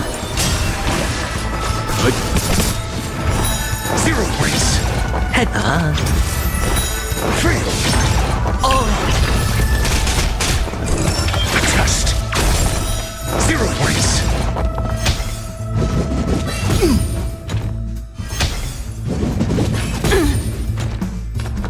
Stand down. Sure, I'll play along. It's on me.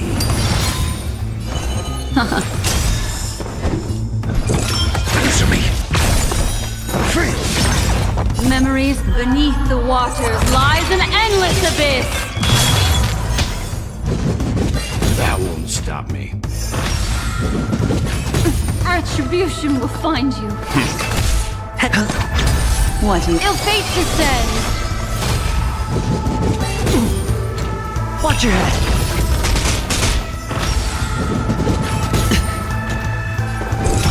Test. 0 points. Stand down. Destiny. Ill tidings manifest. Leave it to me. Your answer. Answer me. Fail. Essay and knowledge, the measure of truth and falsehood. 0 points. The dice have bust. Or maybe I'll take it all. Fail. Ill fate descends. Let's begin.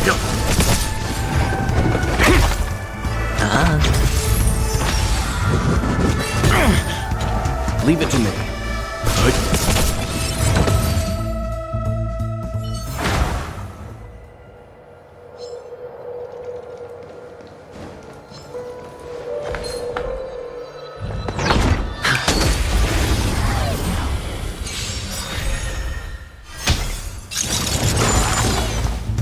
You know nothing. Survive or be destroyed. There is no other choice.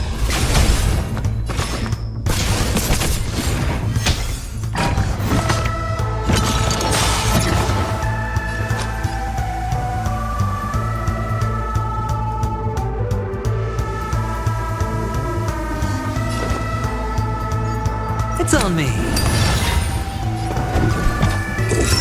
Test. 0 points. What is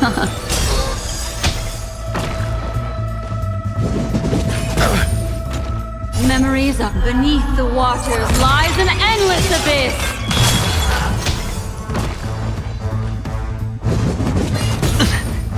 Time for some hardship.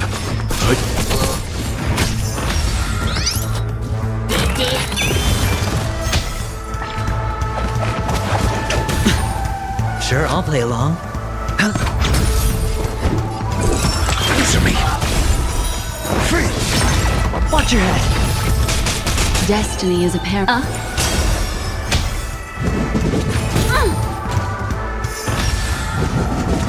No dirty tricks. The dice have bust. Or maybe I'll take it all. Let's begin.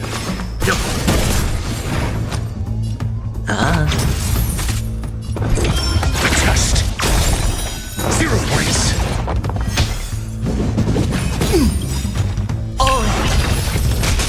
Essay and knowledge, the measure of truth and falsehood.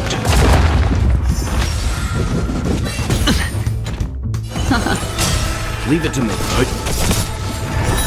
Fail. 0 points. Answer me. Fail. You know nothing of survive or be destroyed. There is no other choice. Destiny isn't.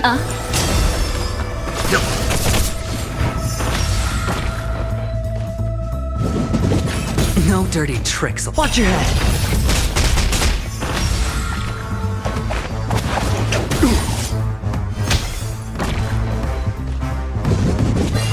Retribution Hedge your will find bets. you. Test. 0 points. The dice have bust. Or maybe I'll take it all. Let's begin. Stand down. Ill fate descends. Sure, I'll... I'm asking. Answer me.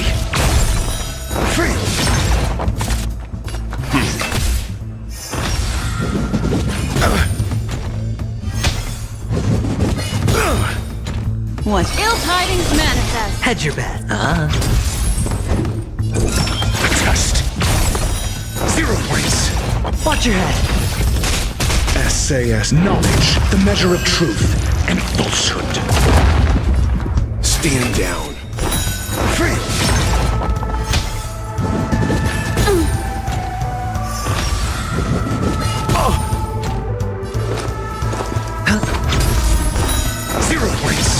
Destiny is ill fate descends. Beneath the waters lies an endless abyss.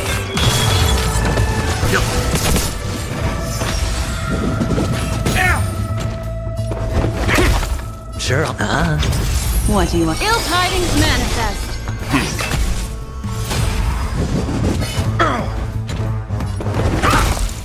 Spend freely.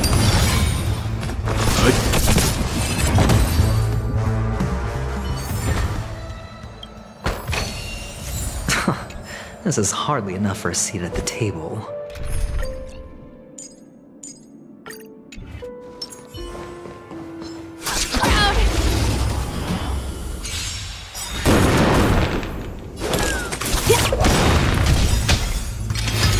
Gotta drink up this Happy New Year!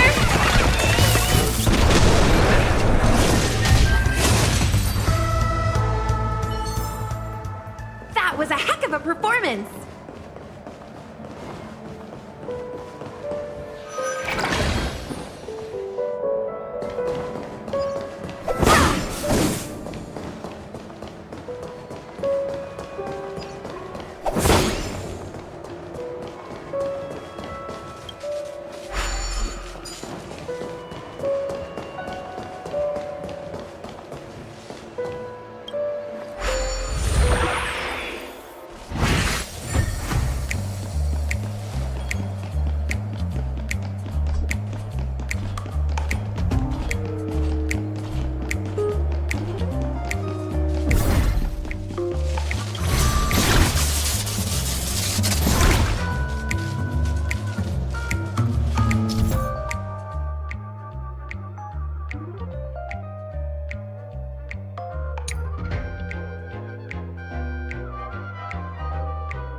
Huh.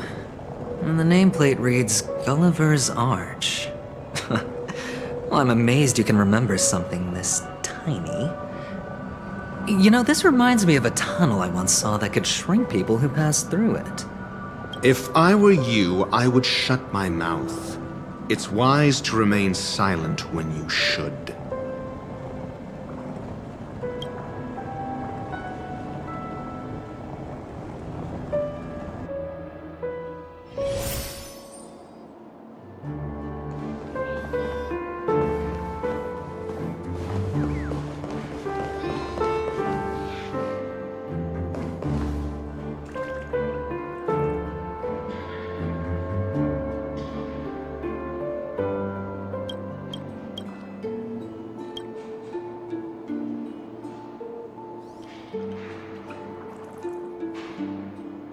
Oh, this reminds me of one of those building toys. You know, with the blocks. I've never played with them before. I wonder if it's more interesting than stacking chips. Oh, look. The gap is closed. And it fits perfectly. So, what's next?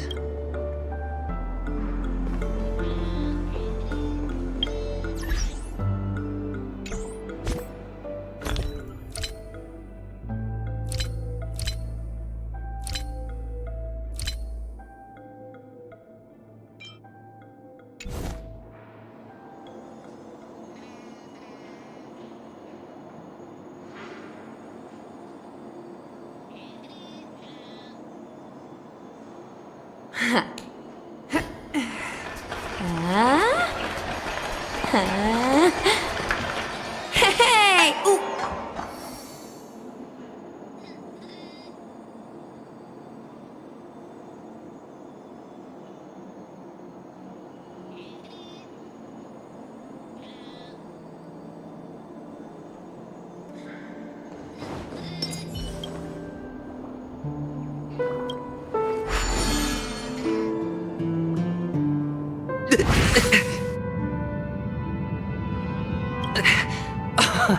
Oh, good heavens. Did I drink? Am I still in a dream? Indeed. Oh, Doctor, you're huge. It's me! Down here! In the sand pit! Oh, actually, I think we could make this work for us. Just find a way to slip me into Sunday's collar, and I'll infiltrate the family just like that. Oh, fine. I was just kidding.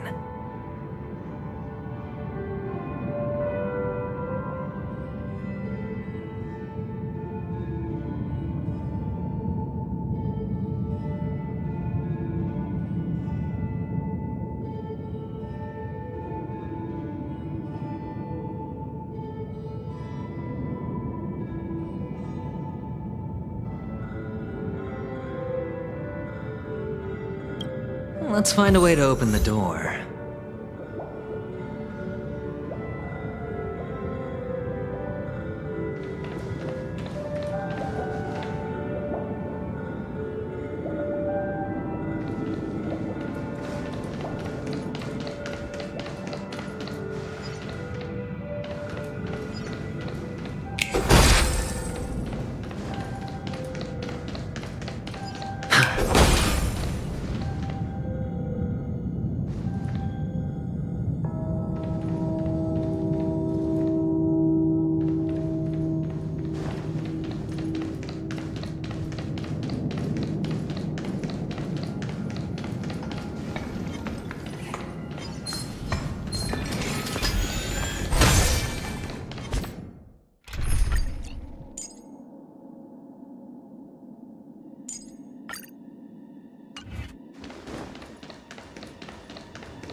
Falter one.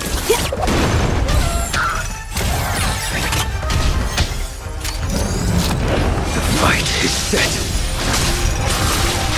Sure. That paradise. Savor it for me.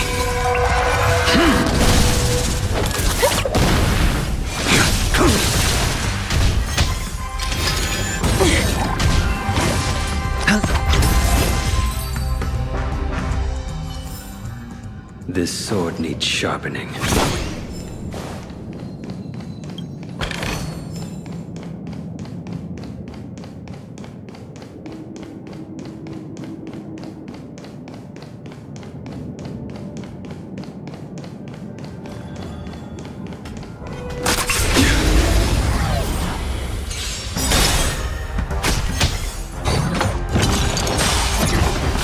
Everyone's accustomed.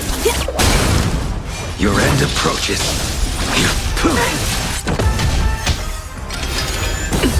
Hedge your bet. Destiny is a Ill fate descends.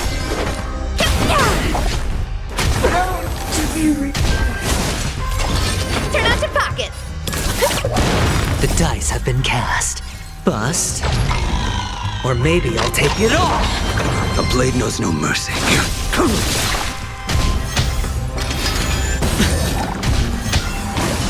Ill tidings manifest. What I trained. I will dispatch you.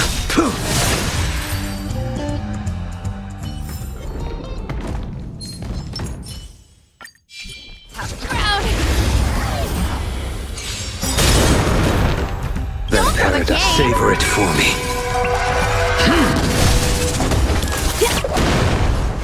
The fight is set.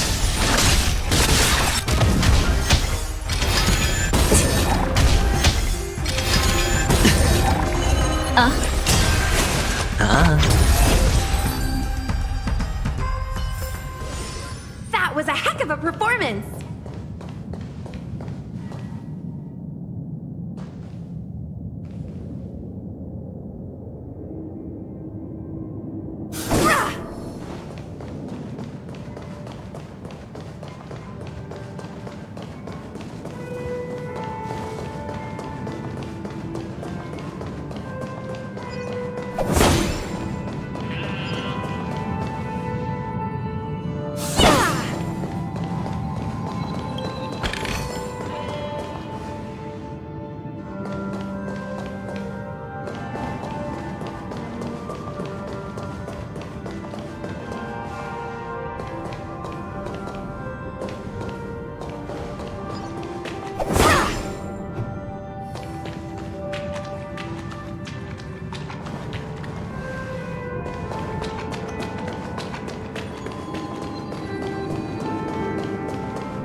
Welcome to the Golden Hour base model.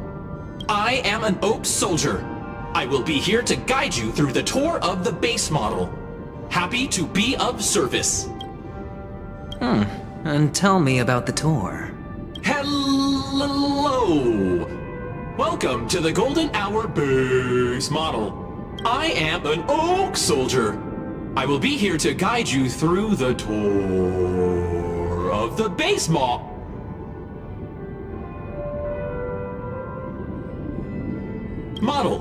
Happy to be of service. Generating guide. Please wait patient.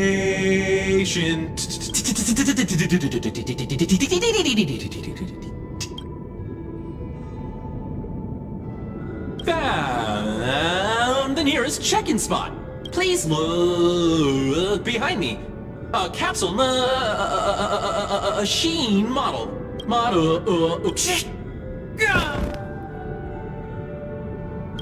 What's up with that? Now the family's toys are trying to frame me? I didn't do a thing to it, Doc. You've got to be my witness.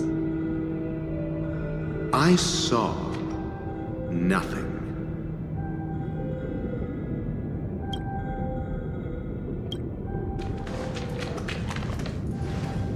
Oh, capsule machine. There's no mechanism on the floor. Could there be one at the top? Doctor, do me a favor.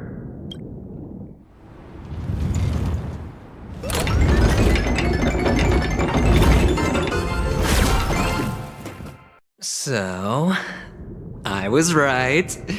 These models have interiors that look exactly like the real buildings. The only difference is that no one lives in them.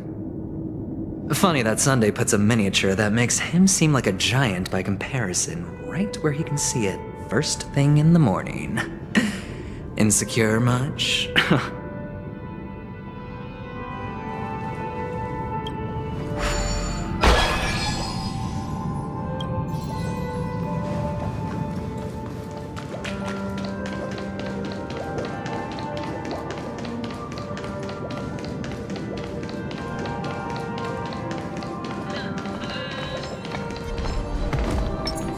Make a wish.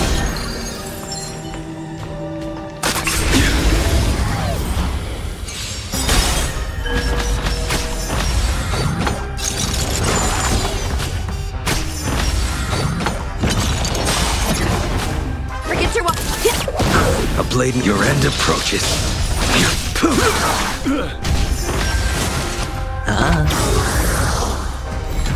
The dice have been cast. Bust. Or maybe I'll take it all! Memories beneath the waters lies an endless abyss! Come feast your up! Happy New Year!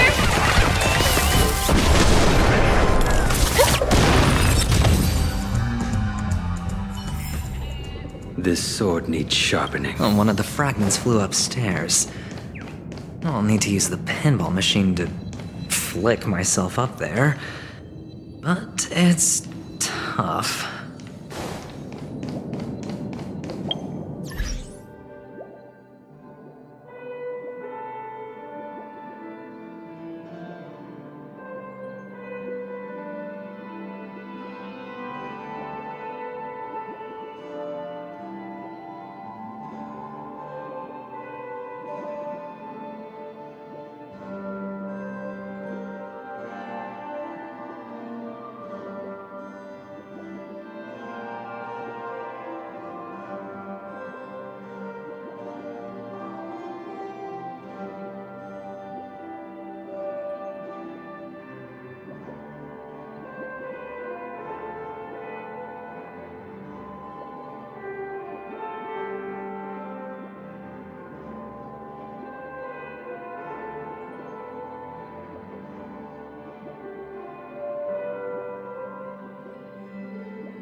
Oh, great.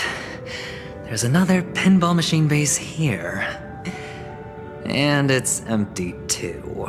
Doc! I'll need your brain power again. There's no need to yell, I can hear you. The pinball machine must be hidden somewhere in the hall. Like the arch. Wait here, and I'll be back in a minute.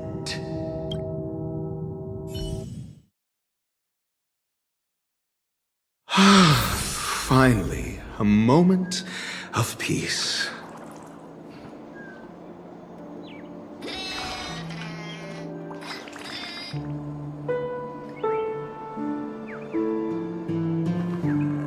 Doctor! Shake a leg? Without that pinball machine, neither one of us is going anywhere anytime soon.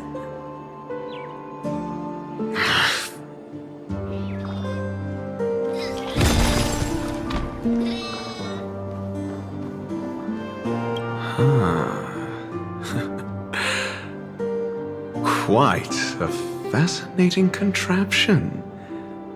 I would rate it more favorably if that clamorous little person inside were gone. Ratio? I can hear you.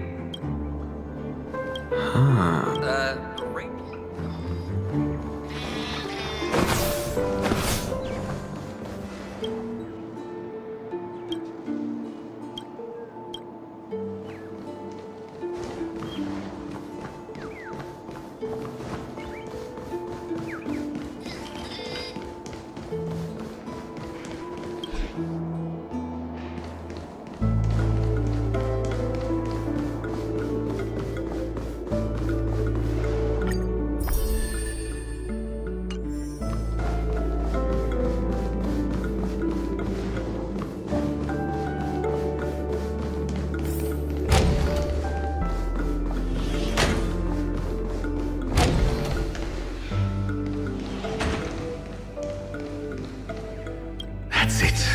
Pleasant moments of solitude are always fleeting.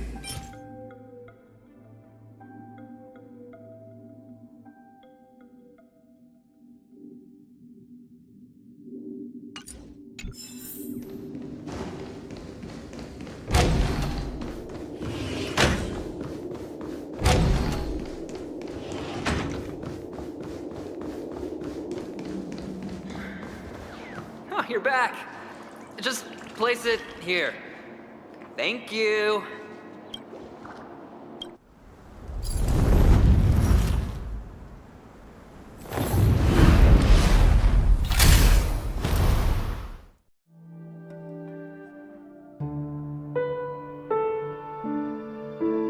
Thanks, Doc.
Horatio, you should come in here and take a look. The view here is breathtaking.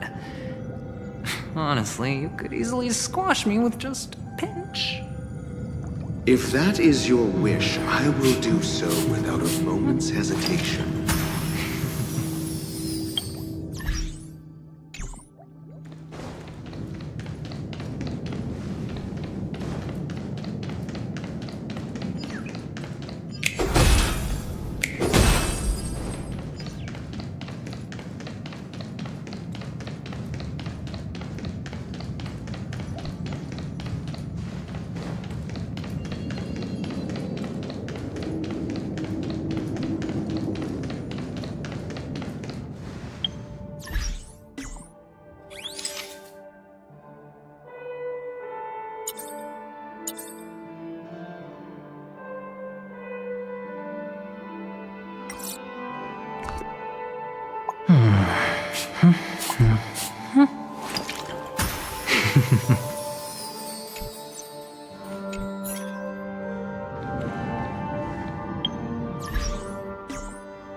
All done.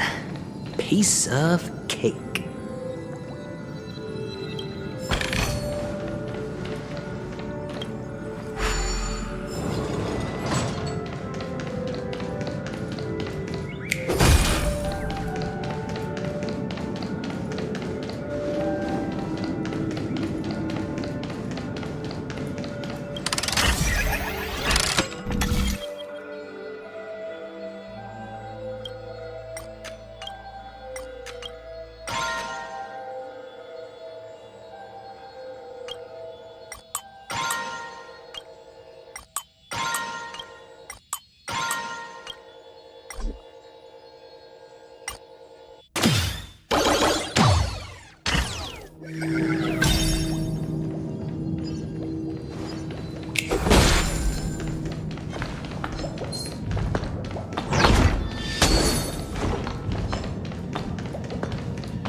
And the joyous tour of Toy City has come to an end. Makes me feel sad.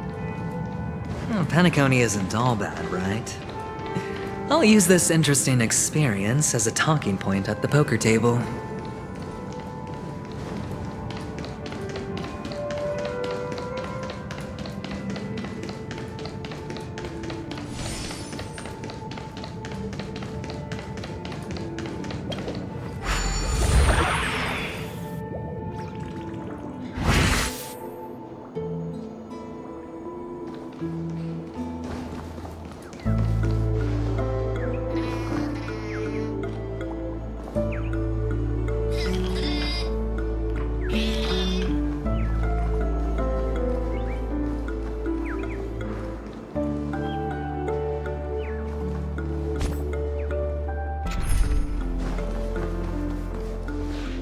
It's a pity you made it out of the sandpit alive.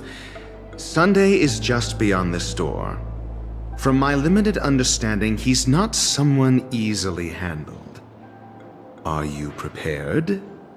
Yeah, only I believe he's the one who should be prepared to face me. Tell me about your plan. I don't have a plan. I'll just play it by ear. There are only two kinds of bargaining chips when dealing with people. Benefit or fear. Looks like sincerity isn't in your dictionary. Am I not sincere enough? There's no need to emphasize it. We've got to make good use of death. That man's sister is dead. He won't be able to turn a blind eye, and that's fear. And I'll help him find the murderer. He can't do it due to his status and position, but I can. And that's benefit. On what basis do you believe he's incapable, necessitating the delegation to someone from a rival faction? The IPC. Simple. Because that murderer could very well be a traitor hiding inside the family. Do you mean the Galaxy Ranger whom you accused previously? That was just an excuse, good doctor. There's something wrong with that woman, and we need someone who can keep her in check. It's better to minimize the variables outside our control while we execute our plans. Moreover, I need to know her identity. If I'm lucky. She could be an important pawn. And it's good to have more helpful friends when dealing with this matter. But honestly, the murder case is likely unrelated to her. I believe my standpoint. There's a rat in the family. Otherwise, why would Mr. Sunday arrange a private meeting with us? This isn't an interrogation, but a secret negotiation. We'll see. Using Robin's death as a bargaining chip, I'll win back my freedom and power. In the end, I'll ruin this beautiful dream and create the grandest death. If the chance of winning is just beyond this door, even if that chance is close to zero, well, you can't win if you don't play, right? Ah, the charming audacity. To think that you, of all people, might emerge victorious, dear gambler. 3 chips are enough. All or nothing.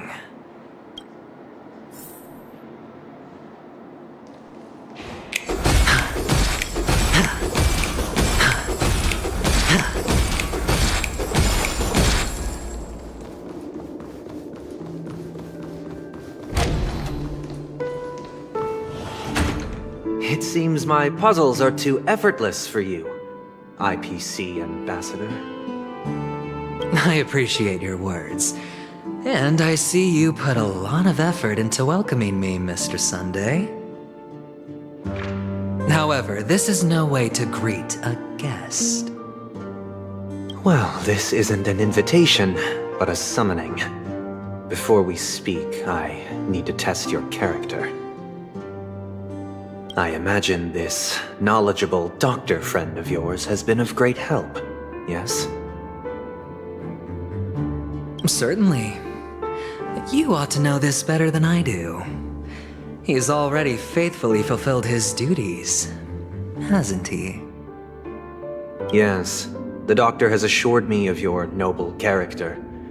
He considers you, like himself, a virtuous person who can be trusted by the family. I have come to know you very well as a person, Mr. Aventurine. You're diligent, generous, and willing to cooperate.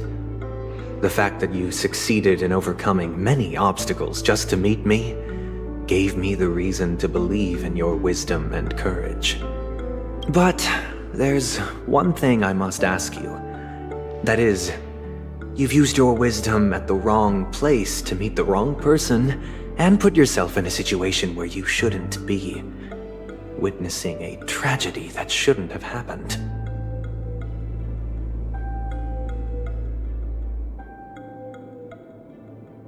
Oh, you don't look too well. Am I making you anxious? If not, then it means I'm on your side. If I wasn't mistaken, you'd just made a serious accusation against the family. No, you weren't mistaken. For depravity is creeping in around you. There's no need for us to be evasive. Let's talk about your sister. Your sister's talent is unrivaled in the world of show business.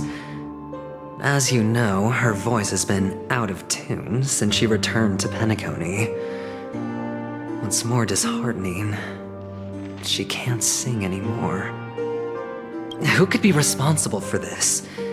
Many suspect the culprit is among the outsiders, but I know you hold a different opinion. Now your noble status has become a shackle, preventing you from apprehending the murderer and avenging your sister's death. You're feeling anxious because you're out on a limb. But don't worry, I'm on your side. I'm immensely honored by your concern for me, Mr. Aventurine. Since you're so selfless and generous, I believe you wouldn't ask for anything in return, would you? Well, naturally, you wouldn't incur any loss from this. I just want to reclaim what is mine. My liberty and the personal items under the family's custody, the bag of gift money, and the box in which the cornerstone is stored.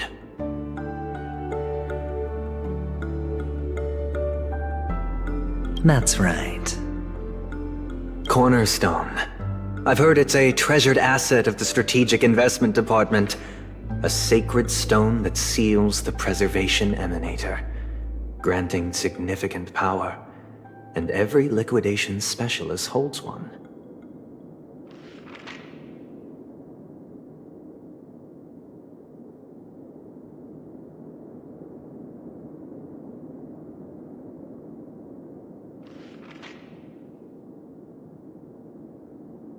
For an object so precious, it probably comes at an even higher price than other forms of recompense. Well, I'm sure you're aware of the high level of risk I'll be undertaking to bring the truth to light. Mr. Aventurine, when you're out and about, do you always make adjustments to your appearance? Your tie should be on the center line. Your shirt must not protrude from your vest. Your trouser creases should be perfectly straight, and always aligned with the tips of your shoes. Of course. But I don't, because it's not appropriate to do so in public. You should make sure everything is presentable and in order before leaving the house. I'm not the kind that takes risks.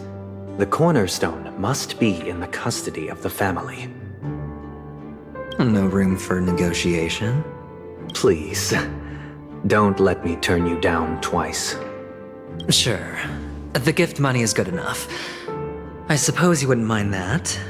After all, a merchant can't function without a bargaining chip. You compromised quicker than I thought. Unfortunately, it's a gambler that needs a bargaining chip, not a merchant. I can give you your gift money, but before that, I want you to tell me. The fact that you can decisively forsake the box you asked for? What exactly is stored in it?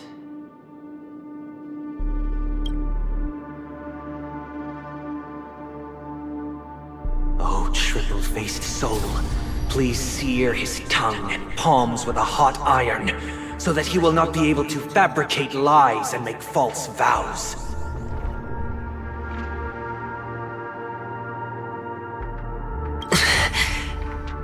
What if you tell him? Under the light of the harmony, all wickedness is revealed. I implore them to shed their light, and I'll ask you questions on their behalf. Next, you have 113 seconds to prove your innocence and gain my trust. And if I refuse to answer? You can try, and we'll see if the harmony rejects you.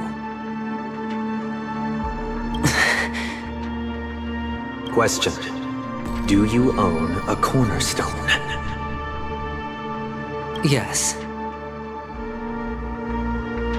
What a simple answer. You, too, understand that idle chatter leads only to poverty. Did you hand over the cornerstone to the family when you entered Penacony? Yes.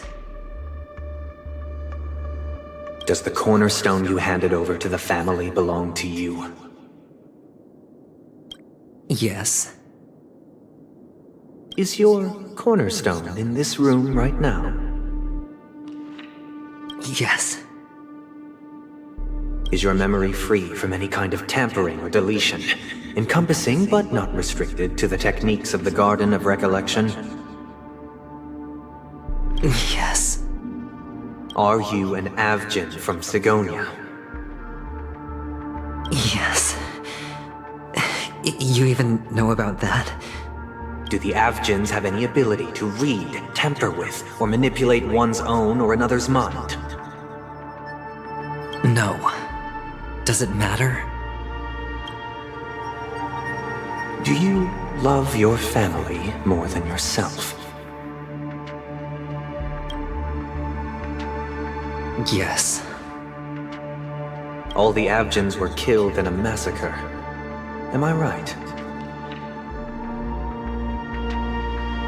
No.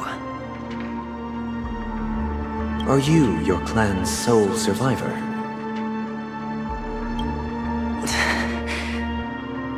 Perhaps. Do you hate and wish to destroy this world with your own hands?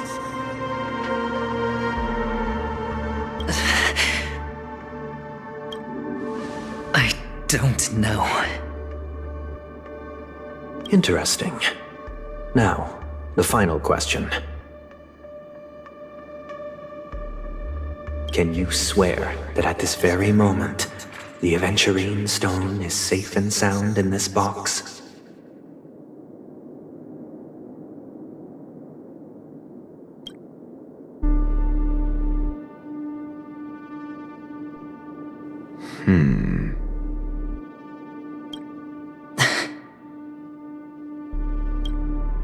Of course.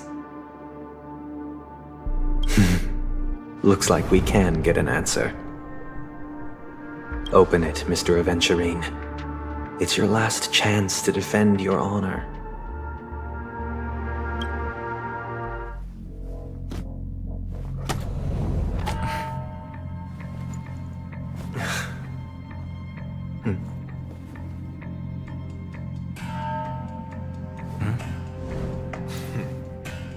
Please.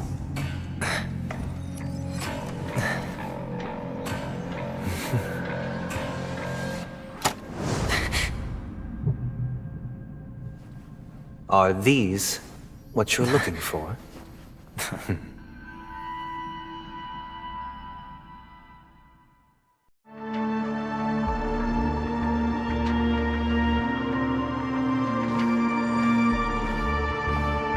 Since you came as promised, learned doctor, does this mean that you are willing to take the side of the family in this farce?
What makes you think you can convince me?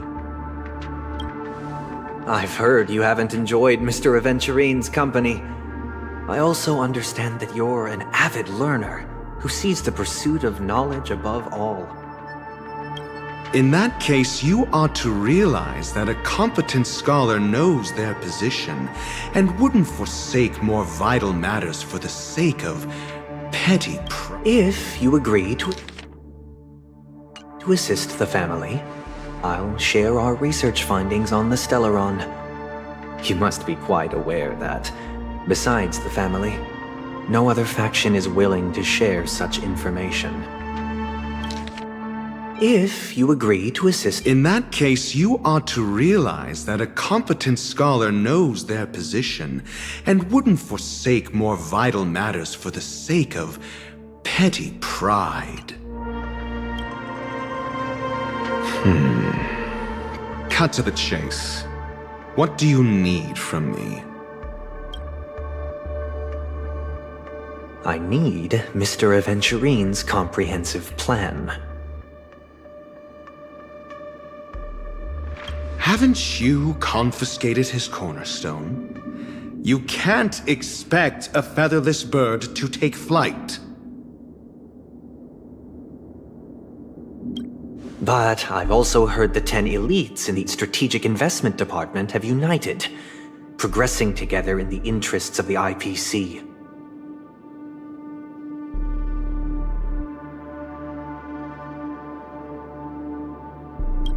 You'll have to speak more clearly than that. The cornerstone, which Mr. Aventurine surrendered. Was it really his? You question whether he would entrust you with someone else's cornerstone. The 10 Stonehearts aren't as united as you think. Cornerstones are significantly more precious to them than their very own lives. But you know that he's a crazed gambler. The more vocal he is about it, the more cautious I must be. I never imagined someone would share his way of thinking.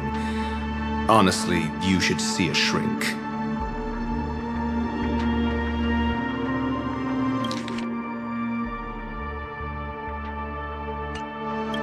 Bring it. The box containing the cornerstone is unique, and only IPC senior staff and related members can access it. But I happen to be among them.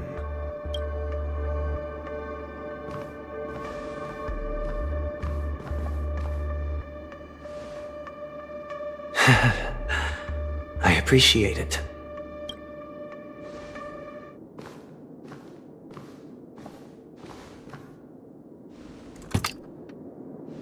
Unfortunately, your guess is correct.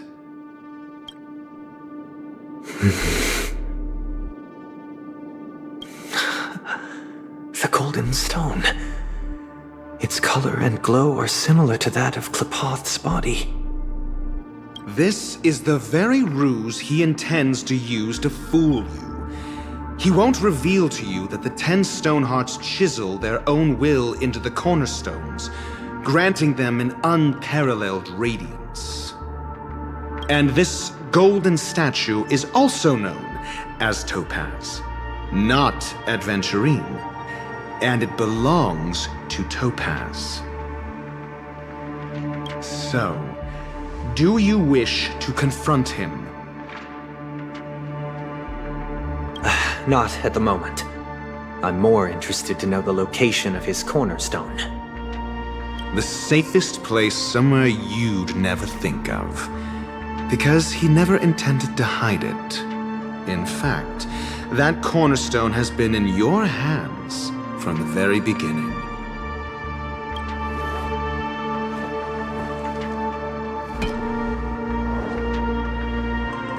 I see. This bag. Mixing a cornerstone, more precious than life itself, with a bunch of worthless jewels, disguised as a gift of money waiting to be confiscated, is indeed in line with Mr. Aventurine's style.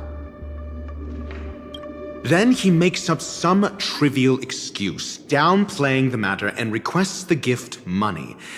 This is a gamble, one he's all too familiar with, betting on your single misstep, leading to a total loss.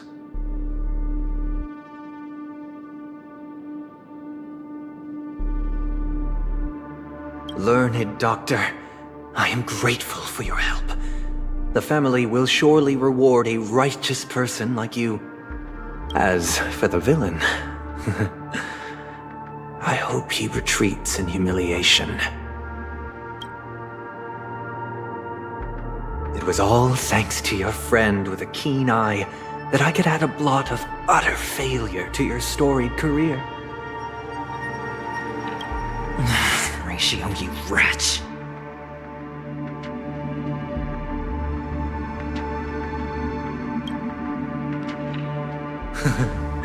Finally shown your true colors, huh? Oh, and just to remind you, you currently only have 17 system hours left to live. Treasure your remaining time, and savor the delectable aftertaste of defeat. You might as well explain yourself a little more clearly. What I performed on you just now was the Harmony's consecration. You were to show allegiance beneath the illumination of their grace. Yet you acted willfully, uttering nothing but falsehoods, transforming the consecration into a trial. I genuinely see no reason to absolve you from it. Is this what the Harmony represents? Is it built upon constraint and coercion? You misunderstand, Mr. Aventurine. Punishment is meant for the irreverent, but I have seen your resilient spirit, and thus I offer you the possibility of a new beginning. Throughout these 17 system hours, you will be unable to escape the dreamscape or contact any of your companions. You only have 2 paths before you, and it all depends on whether you can complete my test within the time limit. Should you succeed, you will be able to coalesce into the Harmony and be with your family.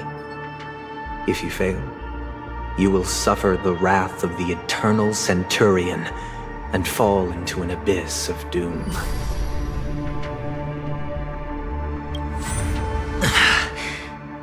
Sounds like I'm gonna end up the same either way.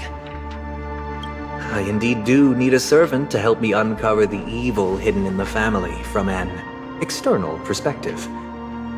I will purge the evil from the inside and bring the real culprits to justice within 17 system hours. When the time comes, compare your findings with mine. If both our findings align, or if you can provide me more insights, then they will truly be able to grant you mercy and honesty. Shameless hypocrites. You took everything from me and still demand the truth? That isn't fair. Your carnival reeks with the stench of cash. Nothing is achievable without it. This is meant to be an act of personal virtue, not requiring the family's support. Your bag is over there. Do as you please. I believe you can trade this bag of worthless jewels for everything you need. That's what gamblers excel at, isn't it? Off you go, Mr. Aventurine. You are free. I will wait here for your good news.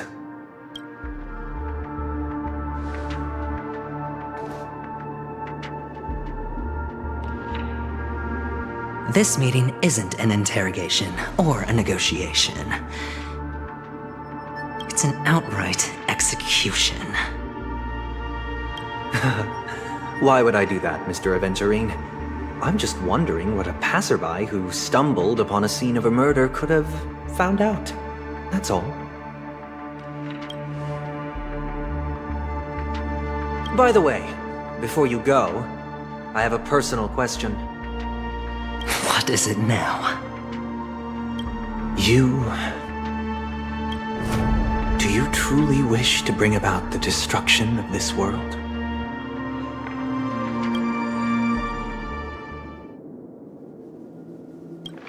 Kakavasha! Where did you go? Oh, are you injured?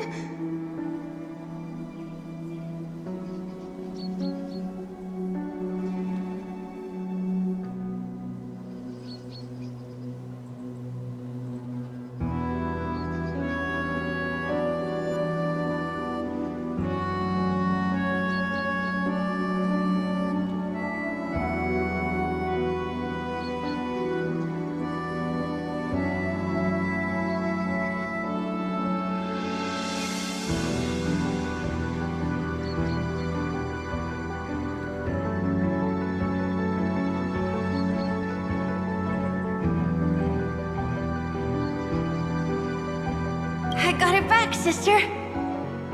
You went to look for them? That's too dangerous. It's just a necklace. It's neither food nor water. We can survive without it. But I can't live without you, little brother. Promise me not to look for those catechins again, okay? Sister, don't be afraid. The catechins are fools, but I'm smart. I played a game with them, and I won. Won? What happened exactly? Tell me. I made a bet with them. The two birds in the desert and me. Who will die first? I won. They suspected me of cheating, but I didn't. I won fair and square. Of course. Of course you'd win. You've always been a lucky child. Gayathra Triclops must be watching over you. But that's no reason to push your luck by going up against those bloodthirsty, cruel catechins. Have you forgotten how Mom and Dad... Look, this is just a necklace. But Kakavasha, you are my only family.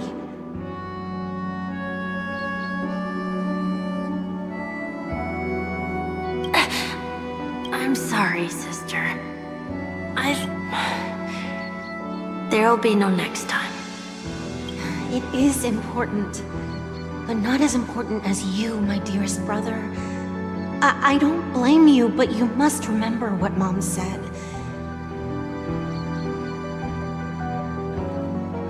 Pain and poverty are the trials of Gayathra Triclops.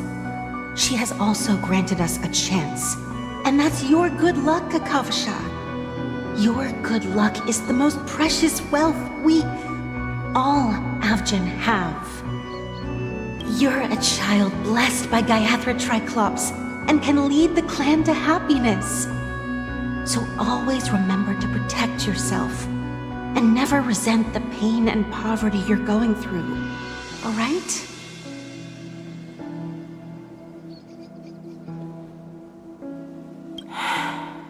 Listen to me and swear to Gayathra Triclops. Okay. I will swear to Gayathra Triclops to protect this wealth. But sister, if Gayathra Triclops was really watching over us...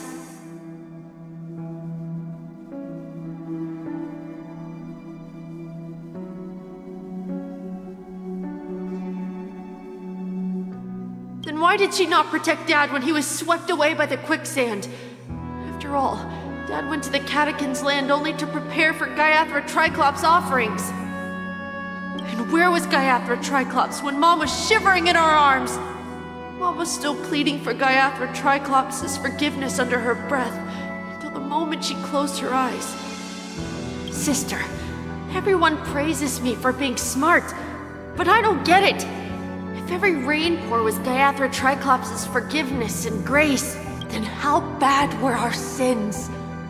So much so that we were born in this world of...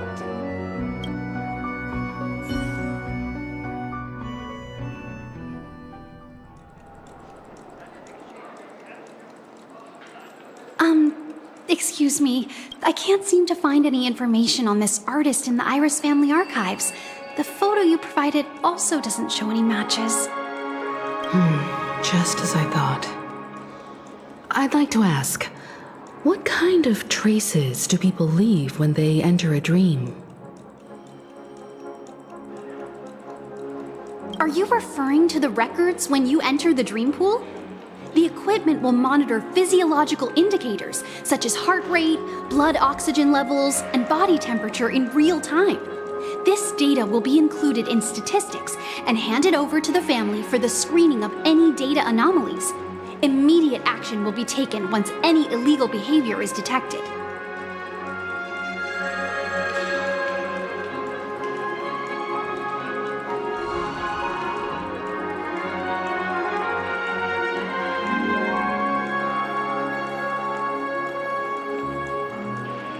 Please rest assured, your vitals are monitored in case of emergencies, allowing us to wake you if necessary. This is all for the safety of our guests.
Can I trouble you to access the records?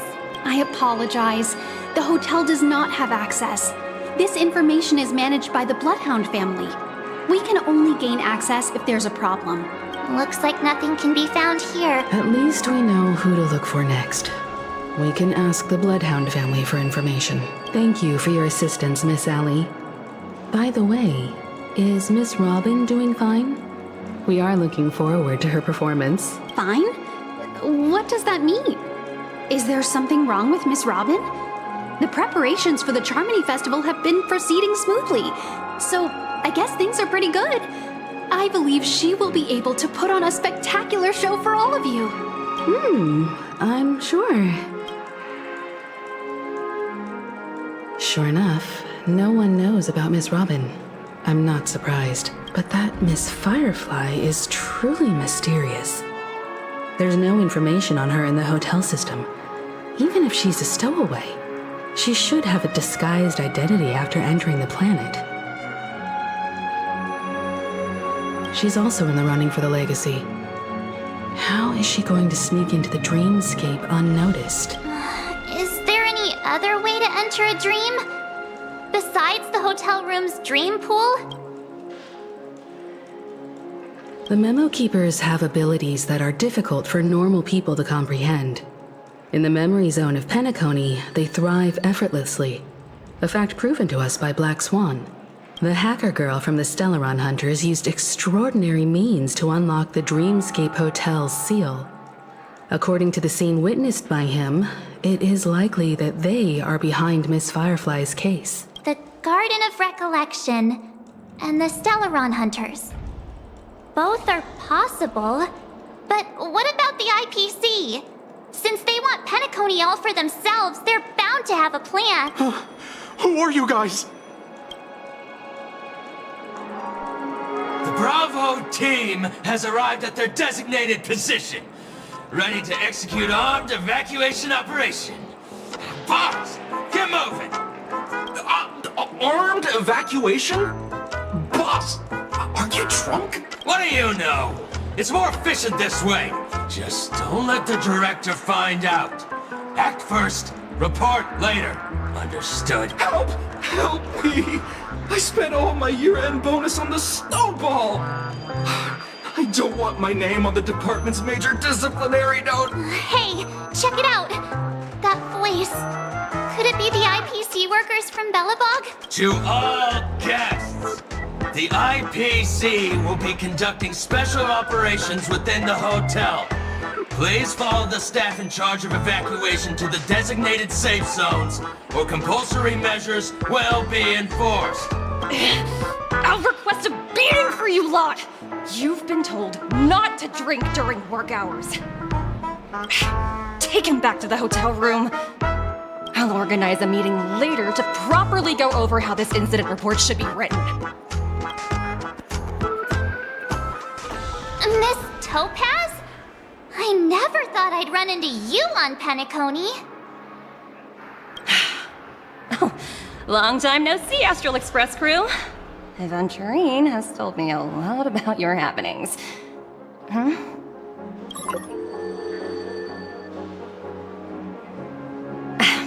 It's fine. Do as they ask and try to avoid any conflicts with the family. Report to me before taking any action. Yes, all right. As you see, the IPC isn't very popular here on Penacony. Cordiality from the family is a mere facade. The former frontier prison has turned around and cuffed its shackles on the IPC staff now. Only Aventurine, who carries an invitation, is allowed to attend the banquet. An entourage like us, we can only sit around in the reality hotel, unauthorized to even enter dreams. No wonder Aventurine's scrambling to partner up with someone. The IPC can't back him up in the dreamscape.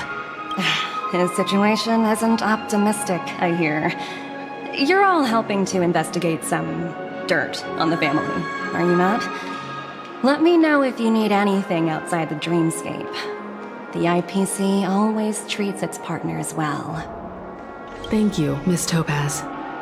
We're on our way to the Hounds to verify some intel. Perhaps you've had dealings with them? Yep. They're tailing us right now. Why not go and talk to them? It'll take the spotlight off me. Being constantly stared at is really uncomfortable.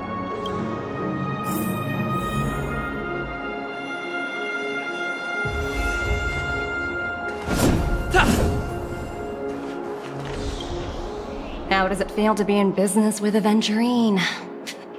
I bet you're not used to it. That's just his style. All or nothing is his mantra. He's always cozying up to his clients while egging them on to undertake some dangerous assignment with him. But everyone has their merits, so I won't comment further. But Aventurine's luck has always been good. He's always closed all his cases without a hitch and basically never lost a gamble. Which is why, on the issue of retaking Penacony, I'm watching with keen interest. As for the two cases, apologies, but I don't have much info on them either. All I can do is ask you to keep digging for more details. Please, continue to investigate the case. All I can do is sit tight in the real world. I look forward to hearing your progress.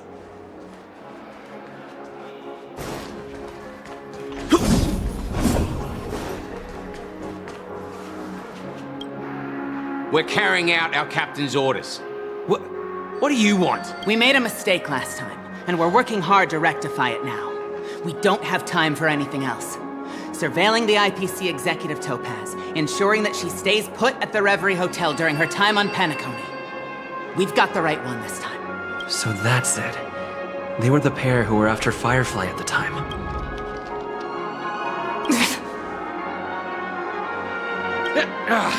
It's you again. Back for more trouble? We're not afraid of you this time. Well, spit it out. Stop bothering us if you've nothing important. So you know each other. Why do you keep running into people you've beaten up before?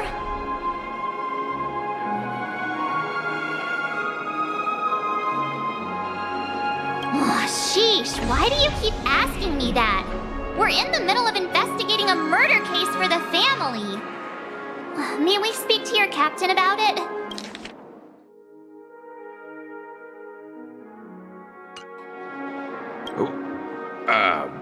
Well... Hey!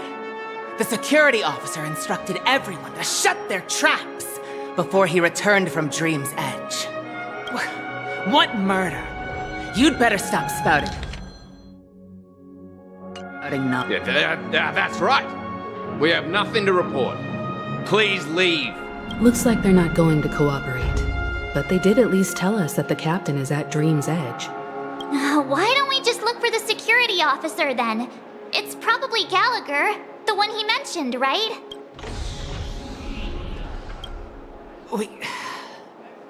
We have nothing to report. Please, leave. Please, continue. Why is there a record of your stay from last month?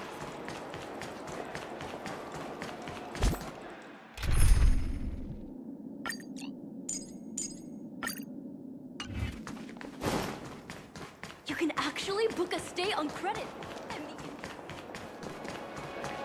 Fancy a dreamscape sightseeing shopping tour?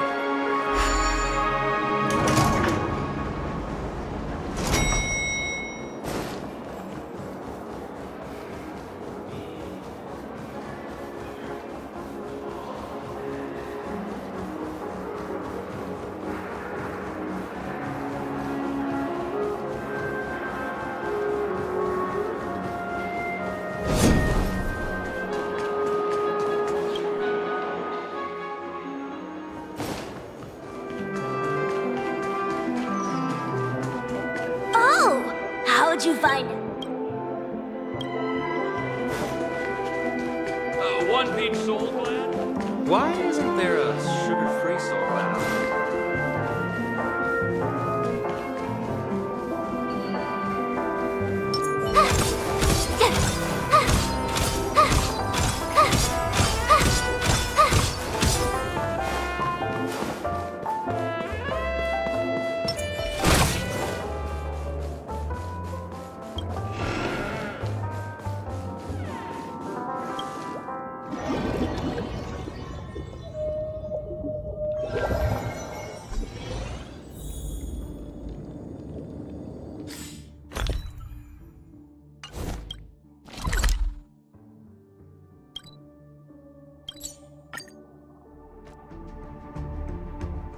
Such tight security. I bet they're stumped by the case as well. Gallagher. Gallagher. Where could he be?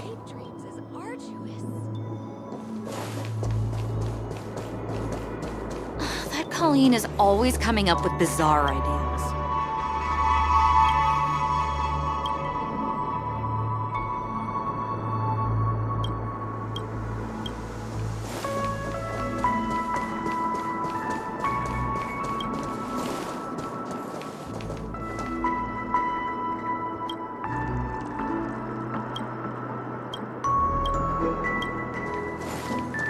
Colleen is always coming up with bizarre ideas.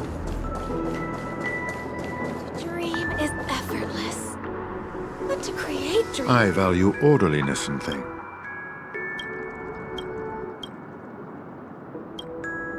To dream is effortless. But to create dreams is art.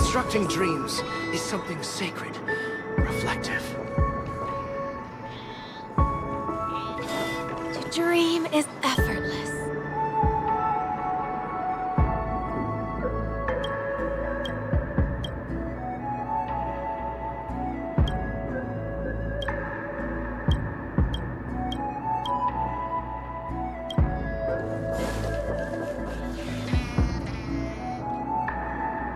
Constructing dreams is something sacred, reflective.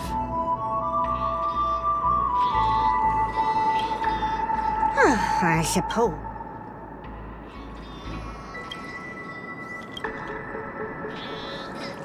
Dreams are supposed to be confusing. As I thought, Miss Claudia's here.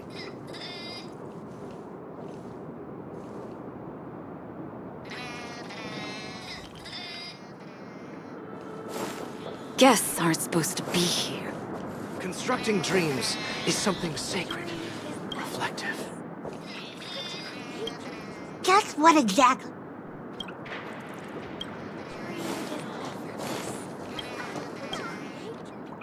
I suppose.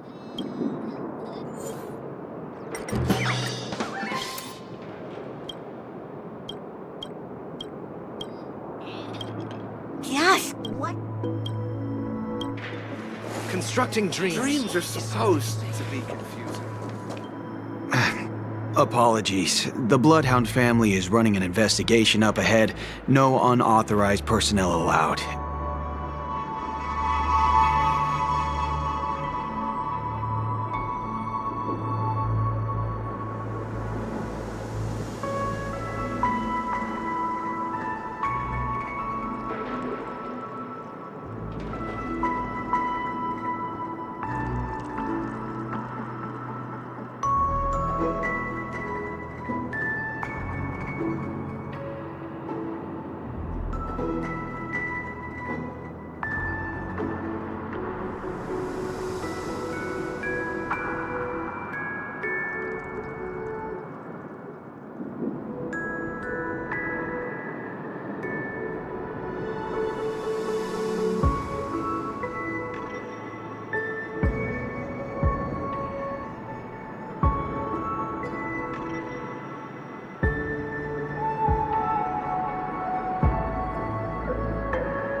Hold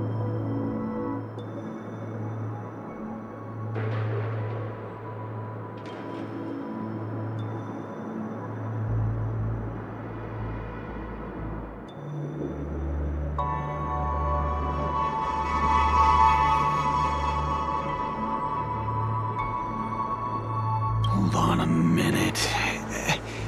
I think I've seen you before. The gray-haired one.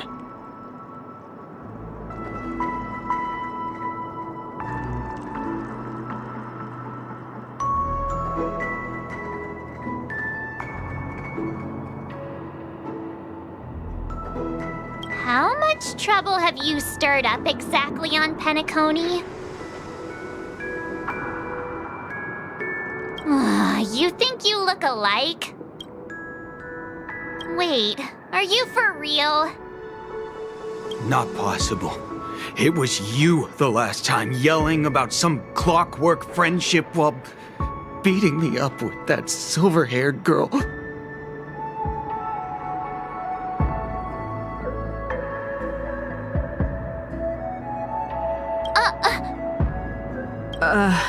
I'm not letting you get by this time. Please leave, or I'll have to get on my knees and beg you. Huh? What kind of heinous crime have you committed now?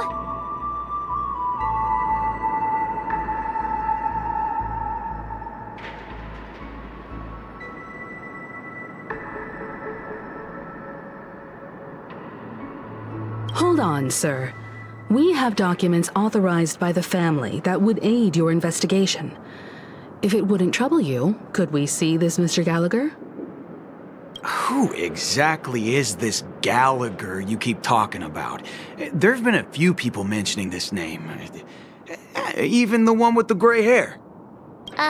He didn't send you all here?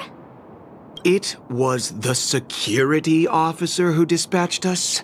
That's all I can divulge.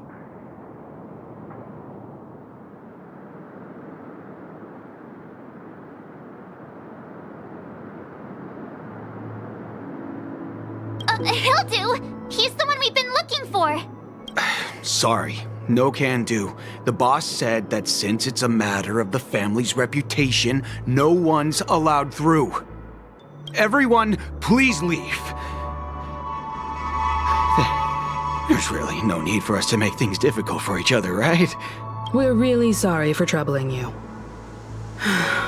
Let's think of another way. Another way. That's it! Didn't they say something about that? What was it? Clockwork? That got this guy to change his mind. Can you perform it again? That, clocky magic. It's not bad if we're resolving a misunderstanding.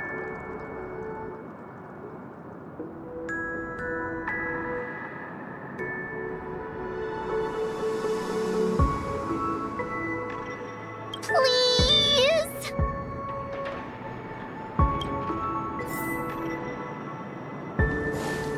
Sorry, no can. Everyone, please.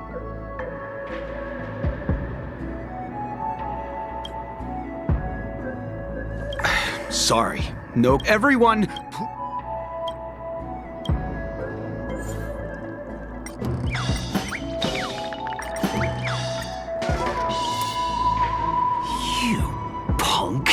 why can't you understand the words that are coming out of my mouth?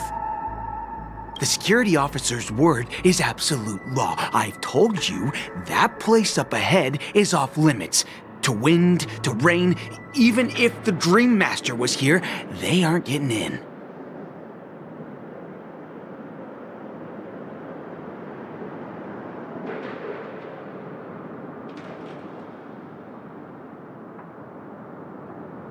That's just a metaphor. A metaphor. Don't you get it? Oh, I'm warning you. If you keep insisting, I'm gonna... Heal?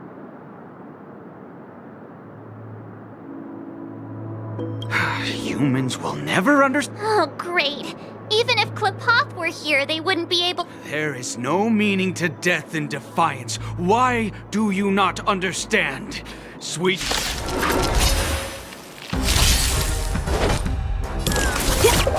Tough luck running. Lance.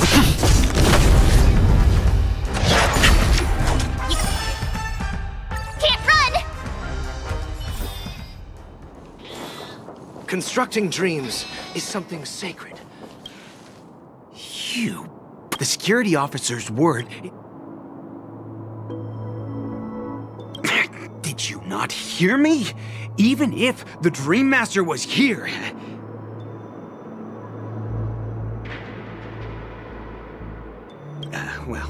We'll talk about this if the Dream Master. Oh, I'm warning. Humans never learn. Oh, great. Even if Klipop were here, they wouldn't be able to protect. There is no meaning to death and defiance. Why do you not understand? Sweet Dreams Troop, charge! Teach them a lesson they won't forget!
Constructing dreams is something. Dreams are.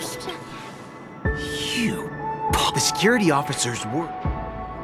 That's just a. Oh, I'm warning.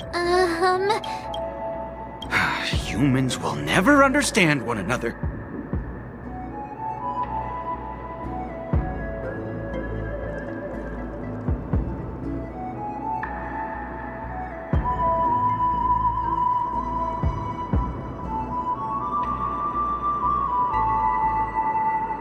Oh, great.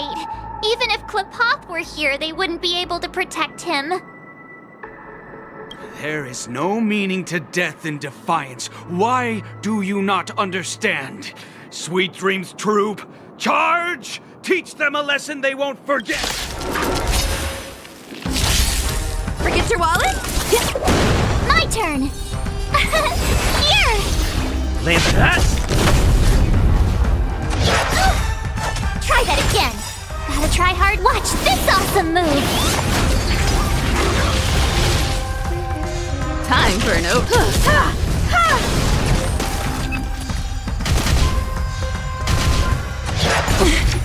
You can't run! Turn on! Happy New Year! Tough luck running into me! I'm on guard. I have something for.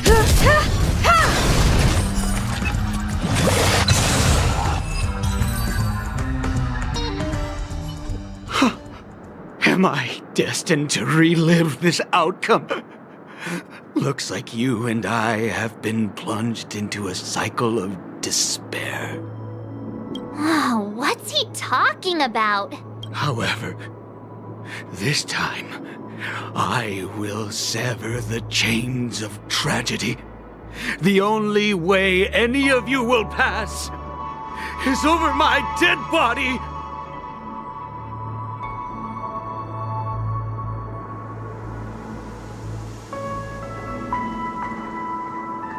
doesn't have to be so melodramatic, does he? Looks like he's...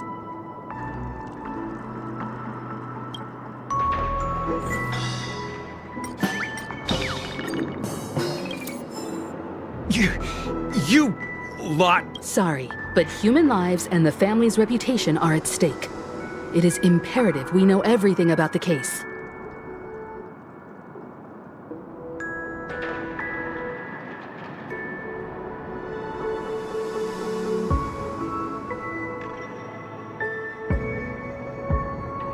No, I meant to say... Do I really have to get down on my knees and grovel?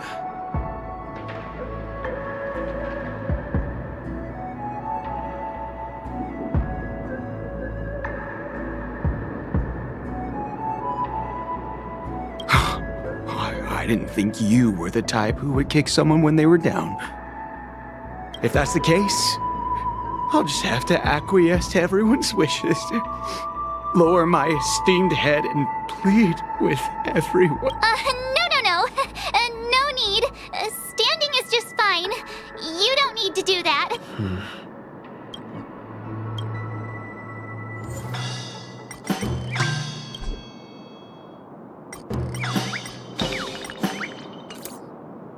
If that's the case...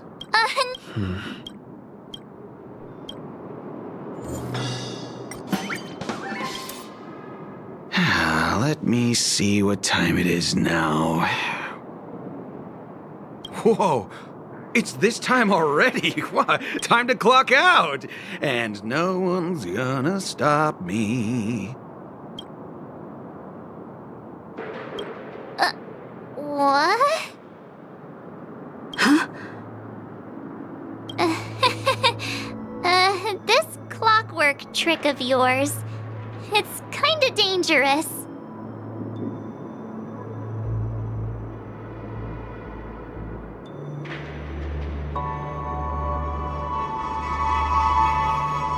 At least he won't be getting in our way again. Let's go find that Gallagher and ask him the intricacies of the case.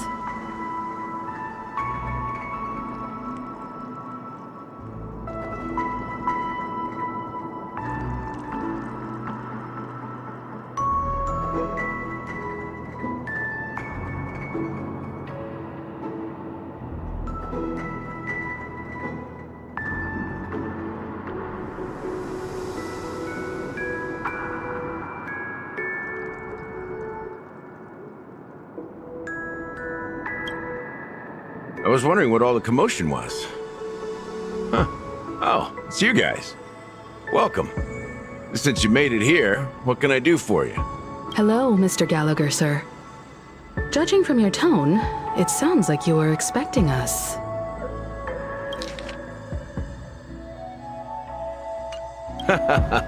Miss Himiko, you're too polite. There's no need to call me sir.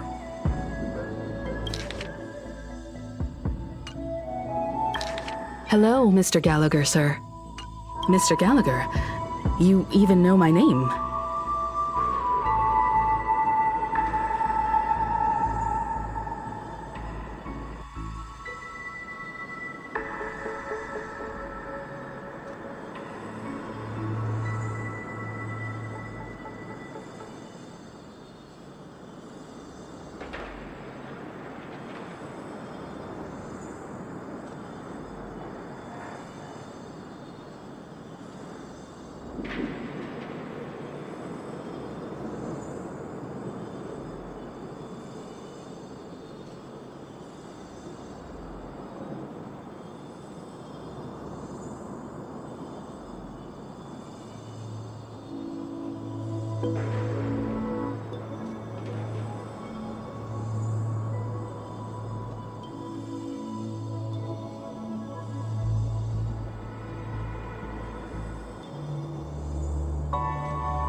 Of course I do.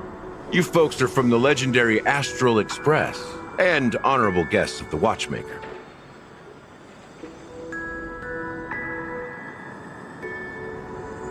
I had an encounter with this gentleman in the golden hour. I remember that little silver-haired girl was there too.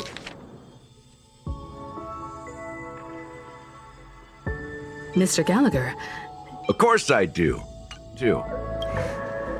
I'm sorry for what happened to that kid.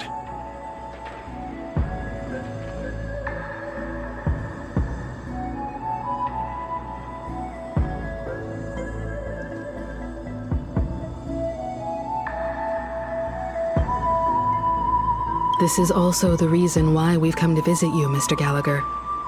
The Express can't just overlook the death of that child. So we've decided to help the family get to the bottom of it, in the hopes of getting justice for her. The Nameless involved with the family. What an unpredictable twist of fate. Why? What's wrong with the family? It's nothing. On Penacony, everyone loves the family. No matter how much one resists the beautiful dream, when the time comes, they too will find it hard to let go. Who wants to leave a warm nest? Just idiots, little kids, and inebriated fools. Mr. Gallagher seems to be getting at something. You got it wrong. I'm not. You want to discuss the case? Sure, come with me. This is not a good place to talk. Let's go elsewhere.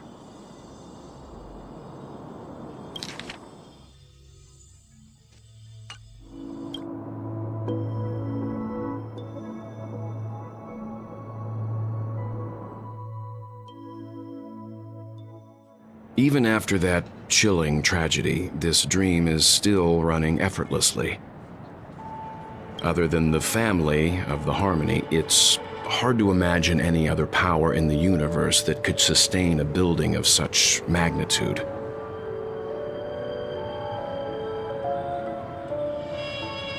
The family itself is a huge, perfect building, like a living idol.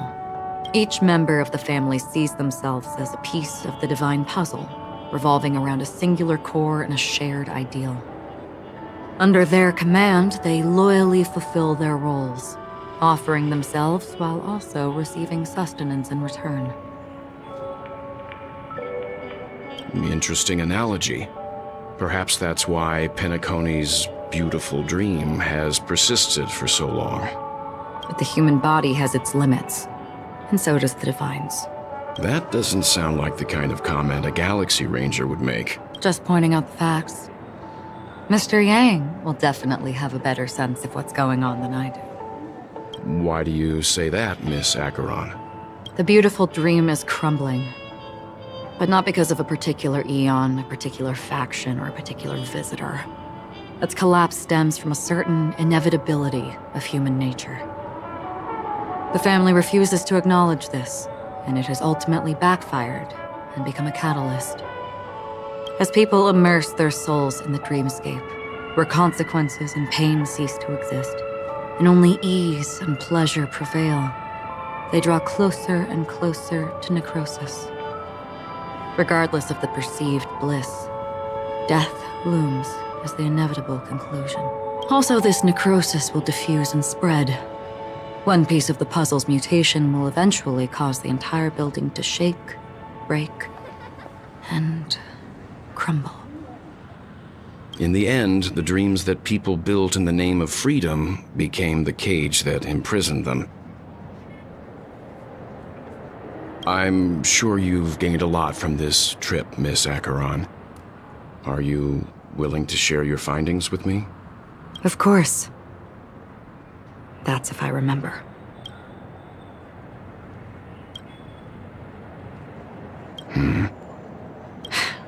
Don't mind me. It's just a habit. Owing to events in the past, I've become easily forgetful. It's only when this sword is unsheathed that those hazy memories start to become clearer. Take your time. That should do it. I vividly remember everything that occurred on Penacony. Ask away. The moment of daybreak. I've heard that's where the Dawn Factory, which processes the foundation of the dreamscape, is located.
Behind the dreamscape's song and dance stand many imagination factories.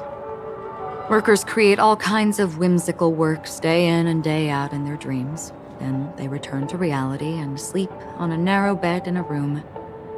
A far cry from luxury.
They say it will suffice.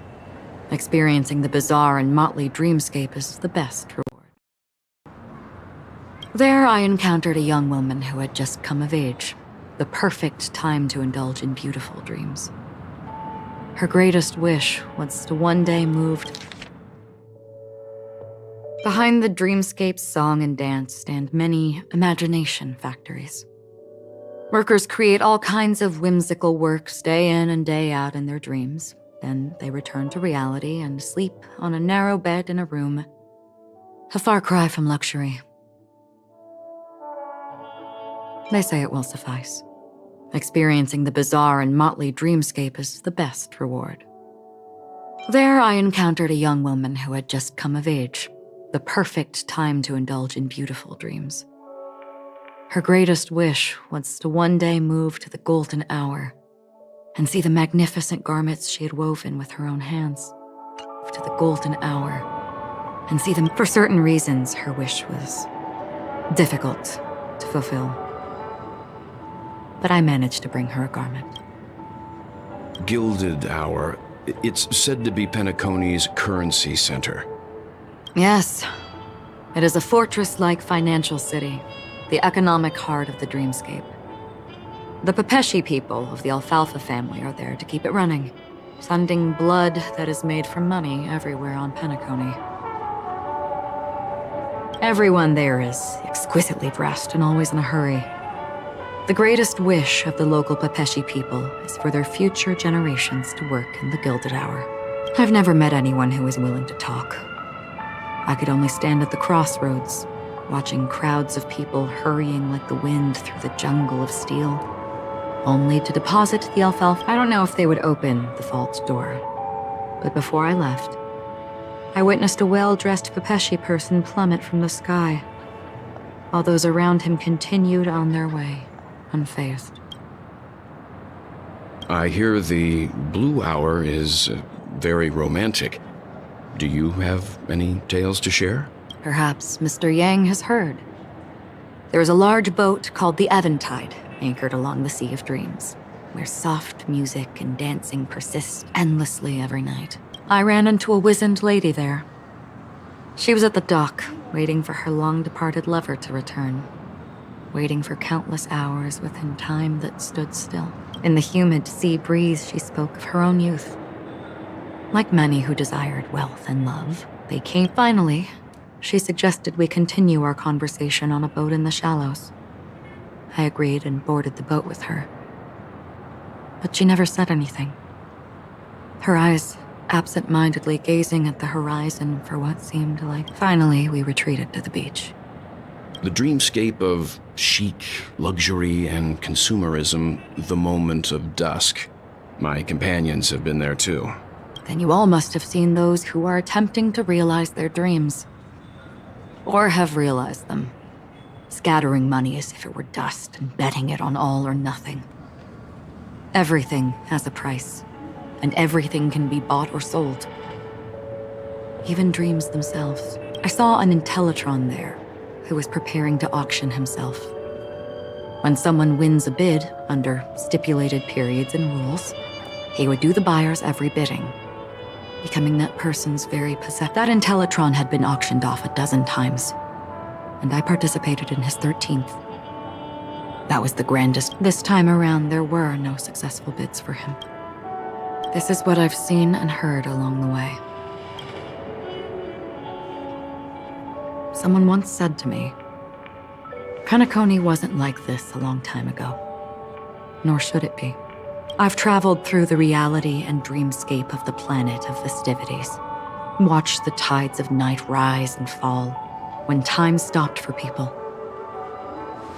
where the spirits of the rich and impoverished remain forever fixed on their own scales. This is why I think the collapse of the beautiful dream is inevitable. There might be a way to change everything. Perhaps.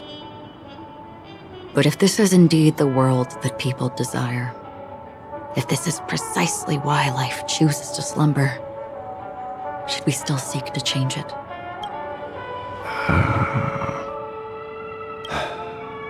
Miss Acheron, Now it's my turn to share a story with you.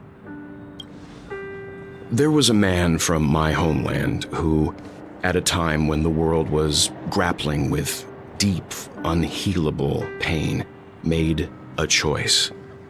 He wove together the dreams of everyone in the world, linking people's dreamscapes, and shouldered this burden himself. From this, he created a giant, a spiritual Adam.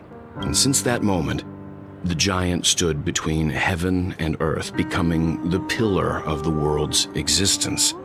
As a price, those who found it hard to move forward, who could not advance, forever lost their future.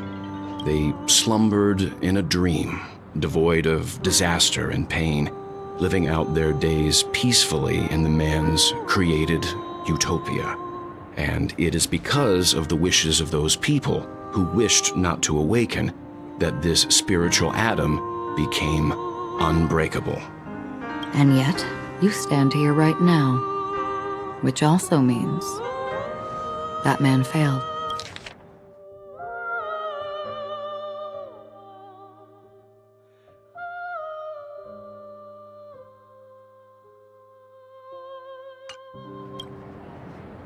Because people must always move towards the future. Even if human weaknesses make them pause when they truly cannot move forward, humanity will eventually seek a way to save itself. And that man, he was never a failure. Like everyone in that world, he etched the possibilities of human nature into his heart. He was the sun chaser of legend, soaring towards the sky and embracing his final victory with his fall. He ascended to heights uncharted, only to come face to face with the sun, a place not visited by anyone before. His wings would melt because of it, only for him to fall into the sea. And after that, countless others would surpass him, soaring to even greater heights. A fitting metaphor for the Nameless's trailblazing spirit. Thank you, Mr. Yang. I know what you wish to confirm. The universe has innumerable similar, yet different worlds. In these worlds, there are innumerable people who look alike, yet don't. I too have embarked on journeys, encountering old friends with familiar faces on different worlds, witnessing their destinies follow paths similar to mine. So I will tell you, even if not completely similar, the story you just told, it overlaps with my past. And within that abyssal dream, I ended that man's life. Alone.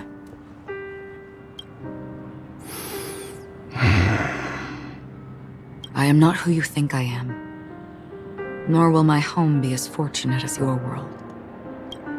I am sorry. It's fine.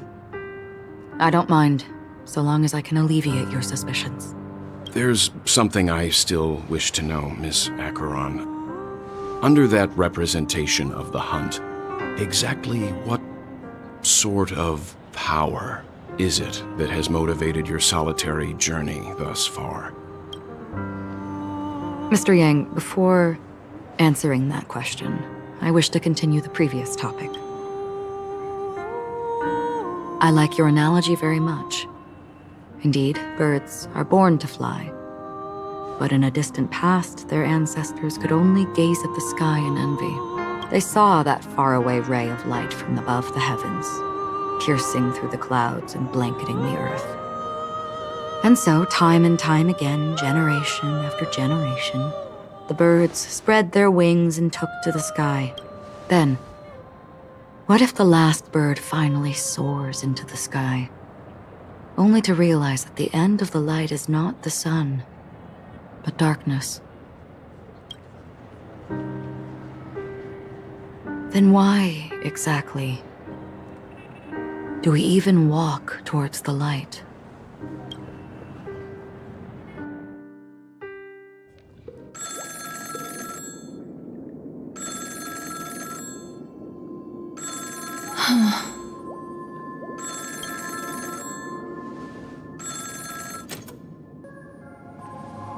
Long time no see. Having fun on Penacony? Acheron? This voice, it's not Constance. Could it be her companion? Though I don't know exactly what you are, or what you're up to, my bullets will find you. Until then, you best find a casket store on Penacony and ask the owner to reserve a good quality casket for you, imposter. Imposter? I see. She gave my whereabouts to someone who's tracking Acheron too. Who are you? Huh? Did I make a mistake? Who the heck are you? I'm the Garden of Recollection's memo keeper. Not bad. This is the kind of tough challenge I like. You that imposter's bodyguard? Never mind. It's fine. I'll leave a round for you. So get that forehead clean and wait for me. I don't know what you're talking about, but you know Acheron, the Galaxy Ranger, yes? I have something to ask you. Are you asking me to write your will? Sure. Go ahead. Not quite. I only want to ask, how exactly did she become a Galaxy Ranger? She's clearly not a path strider of the hunt, but you are, aren't you? Tell me, what's Acheron's deal? Sure. Heck, never thought I'd come across an ally. What a stroke of luck.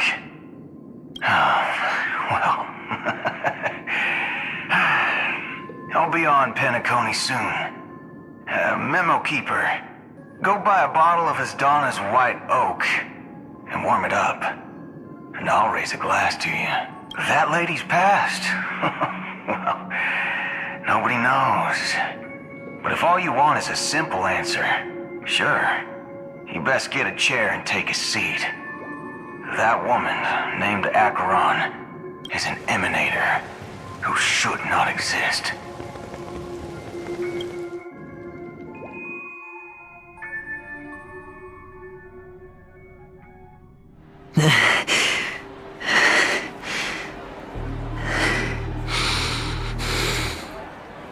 You look pale. Or is that also part of your act? I didn't think you'd have the nerve to show yourself. I thought this was exactly what you wanted. After all, I faithfully fulfilled my duties as you instructed. Just tell me if you can't hold on any longer. So, the genius of the Council of Mundanites wants to be my Undertaker now. My, what an honor. Yes, and I'm pretty sure the people at the Strategic Investment Department would love to be notified of your death in due time. But let's not forget, you won't be seeing them, because I'm the manager of this task. Great. Then tell your people that Aventurine is ready to go in 17 system hours. Oh, you've got a lot of nerve. How exactly do you plan on completing your task while your hands are tied by the Harmony? My conversation with Sunday convinced me that there's a traitor in the family, and that they hold the secrets of Penacony. So, I took the opportunity to set everything in motion. I even managed to recover the gift money. Things haven't gone this smoothly since I walked through the doors of the Reverie. Now I'm only one step away from victory. Sounds like a very elaborate way of saying that you failed. That's all I can say. Have you forgotten, Doctor? You betrayed me. Go. Do what you must.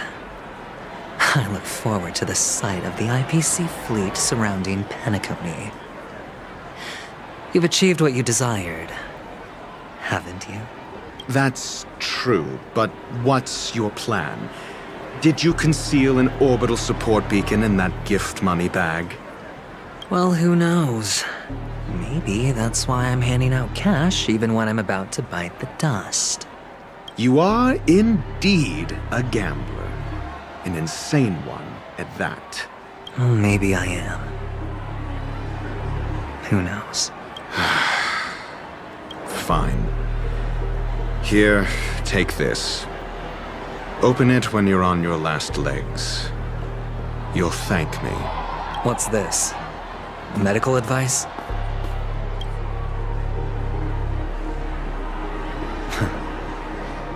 You catch on pretty fast, Doctor. Asking me to solve a case without giving a single clue. How typical of you, you wing-headed scoundrel. But the way you're all on edge about that stowaway, it's just as I guessed it would be.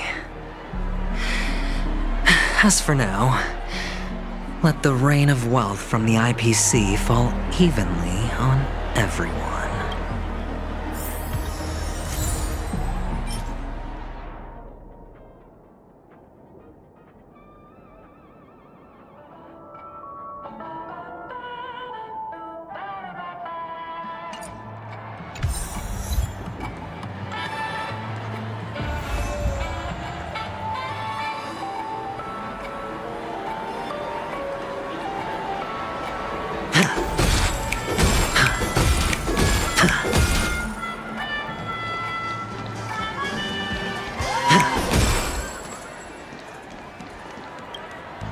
Would you be willing to support my performance? And keep the Song of Beauty alive in the cosmos? Wow, how fabulous! But why would you give such a wonderful gift to a random stranger? Well, you see, I can't bear to see anyone in this sweet dream suffering from poverty. That's incredibly kind of you. Sure thing. By the way... Death? That's... Oh, you see, I'm a tabloid reporter collecting ghost stories in Penacony. As you know, the more chilling the stories, the more attention they get. Maybe you could help me out. Well, if you're up for some gossip, it's not about death, but there have been some rumors about a guest at the reality hotel who fell into a deep sleep and didn't wake up. It was like they were in some sort of coma. Nobody knows what caused it, but luckily the customer eventually regained consciousness. Thank you. Unexplained coma. That's actually what happens to your body if your brain dies. I can feel something inside my head. Is the harmony starting to kick in?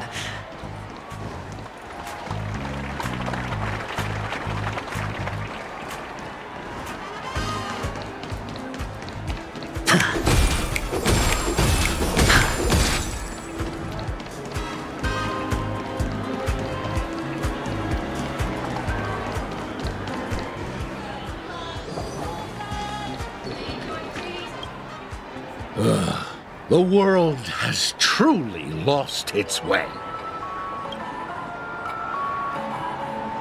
You... wait. I get it now. This is some sort of prep. You youngsters are always looking for a quick way to get an audience. But... Oh, a great show will start soon, old man. But before that, I need to ask you something. Do you know where I can find death in this dream? Ah, I see. Another fearless youngster looking for death, huh? Well, let me give you a piece of advice. Don't death. Not even remotely innovative. I bought it from Dr. Edward. He claimed it was some exclusive fancy schmancy stuff. Oh, but what a disappointment. The effects were awful. First, some monster covered in eyes stabs you in the gut. And then all you see are blurry glimpses of... Is that... Yeah, what else can you expect? Don't put too much stock in the Penacony movie industry. They even call this junk ground... What a joke. Well, I'll leave you be then. I hope you have a wonderful day. A monster covered in eyes. That sounds like the memory zone meme. But buildings and lights. The disturbing voice in my head. It's getting closer.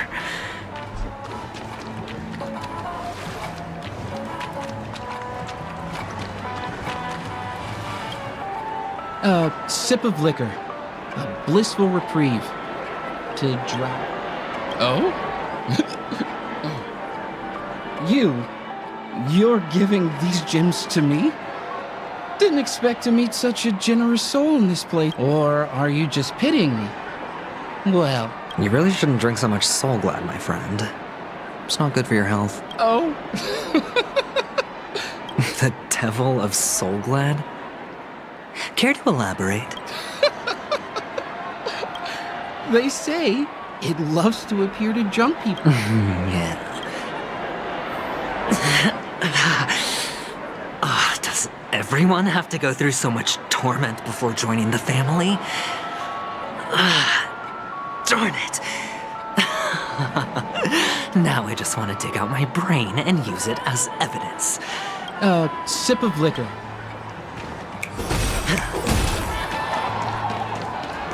Please do not hit the entertainment facilities. Take care, my friend.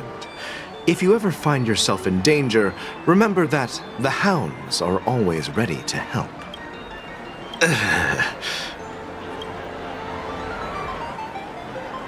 You don't look good, my friend. If you need assistance, I can contact the hotel and have them wake you up forcefully.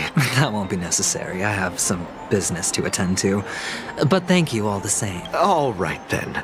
If you ever need help, don't hesitate to reach out to us hounds. Well, actually, I do need a favor. Stowaways? How could there be stowaways in Penacony? We've never had anything like that before. All right. Good luck with your work, then. What was I even thinking? Family would never share intel with the IPC.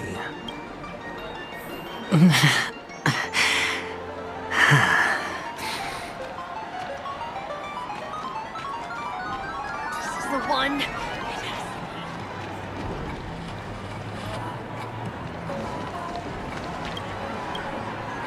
You want to talk to me? Sure, but nothing too sensitive, okay? Huh. Wealthy people have fancy ways to enjoy this dream. But to be honest, I've never seen anyone who gives out money to others like you. So, are you trying to be the prince from the tale, handing out his gold leaf garment and melting his lead heart in the fight? I'm flattered. I'm no prince, and...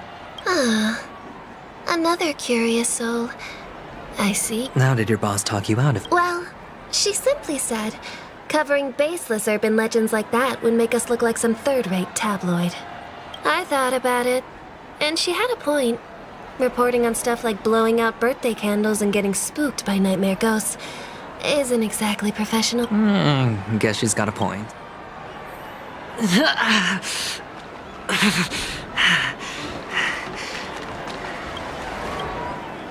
You want to talk to me?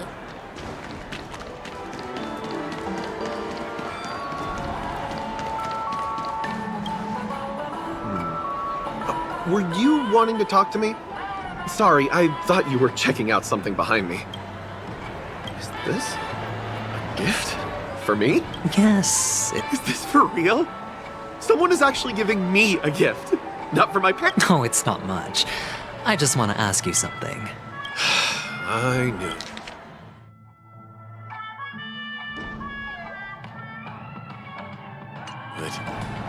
What? Neither.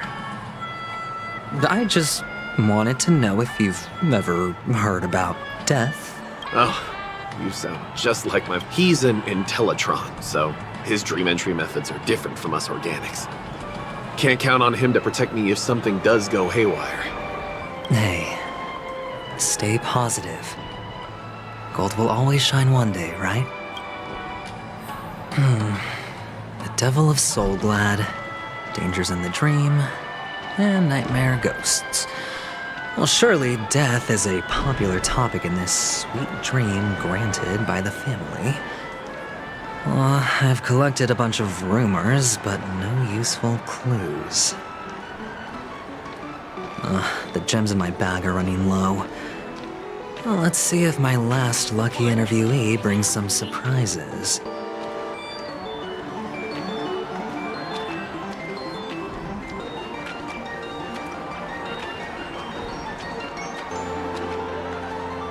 Please do not hit the entertainment facilities.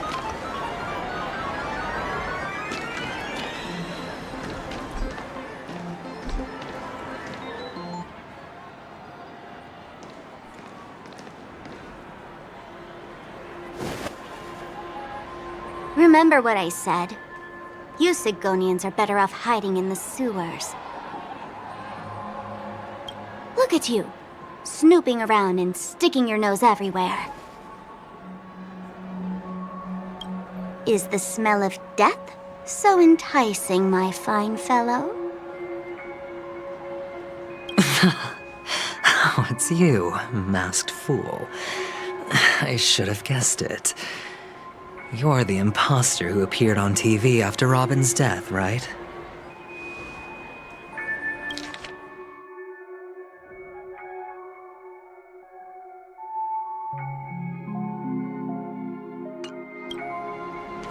I heard you got caught by the family. I gave you a clear clue. Befriend a mute. Simple and straightforward, you know? And what did you do? You messed it up and ended up as their prisoner. I told you to make friends with a mute, not become one yourself. You really let me down. What do you mean? You know better than I do. Who watched the little songbird that couldn't sing perish right before their eyes? You did, Blondie. No, I mean... What did you mean by becoming one myself?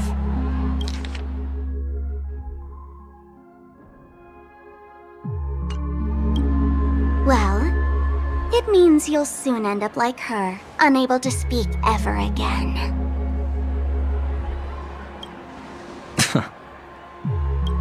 But it's a good thing if you ask me, because...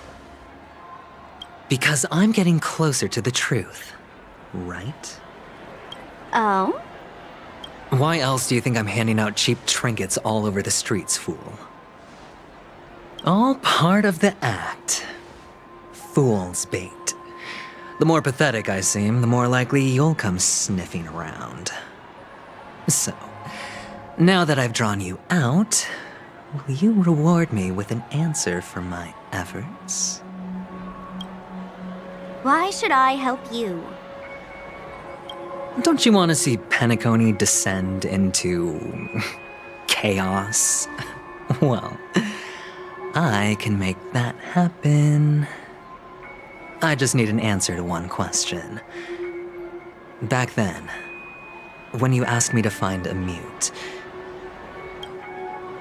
did you really mean Robin?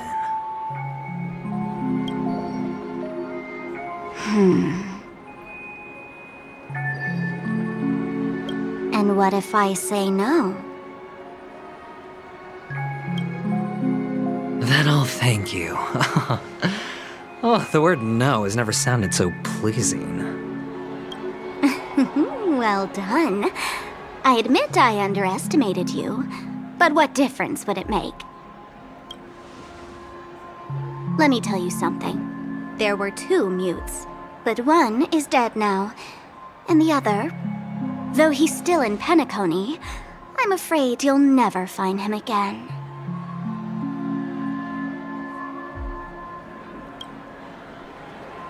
Now I'm completely sure that I was on the right track from the beginning and never strayed, fool. Right now, there are only 2 things missing from my grasp: the meaning behind the truth and the means to expose it. How impressive. That's quite a fancy way of saying I haven't learned anything so far. Not exactly. I've gathered enough clues to prove its existence, and that's enough for me. As for the answers to my questions, I'll find them within 16 system hours. Oh, really? Only 16 system hours? Well, let me lend you a hand. Here you go. This is my precious, mutually assured distraction button, and I have one just like it. When either of us presses it, the other and the whole of Penacony will go up in smoke. If you're really so desperate for the IPC to take over Penacony, blowing up the chessboard isn't a bad idea. Start from scratch. That's where the IPC excels, right?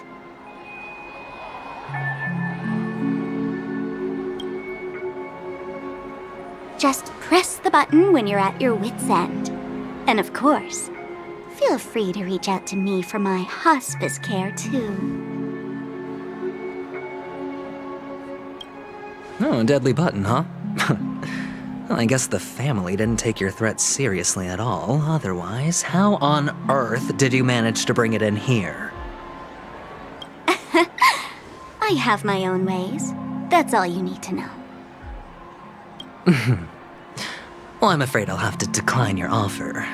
Who knows if your little gadget will actually work.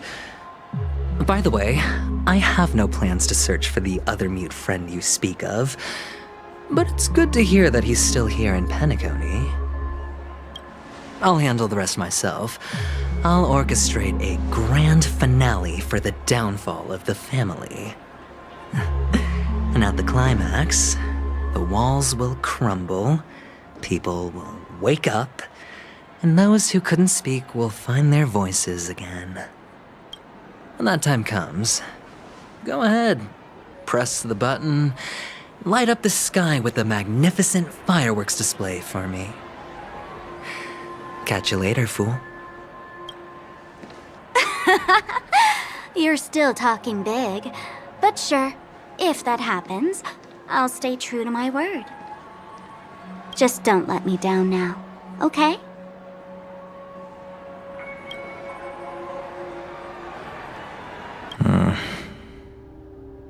So, number 35.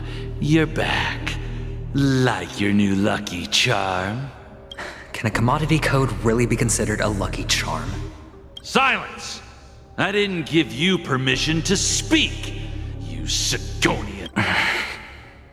The guys in black didn't say much, so I've no idea what you did to save your skin in that massacre back in the... But I figured you must have had good luck. Your first task is simple. Go and play a game with them. You came out alive after 2 days. It proves that you are the real deal. You're insane. Testing out if you're a good product. Aren't you worried that the money you spent on me will go to waste? I've got stacks on stacks, Blondie. The slave market is never short of self-righteous brats like you. But you look good, and that's why many... How much did he... What? My price. Huh. You really want to know? Well, it was 60 tanba. I'll take my chances. 30 tanba. If I come back alive, you'll give me 30 tanba. Deal? Are you trying to... Yeah, sorry, but, that one... You're just a chip. A life thrown away. It's all or nothing.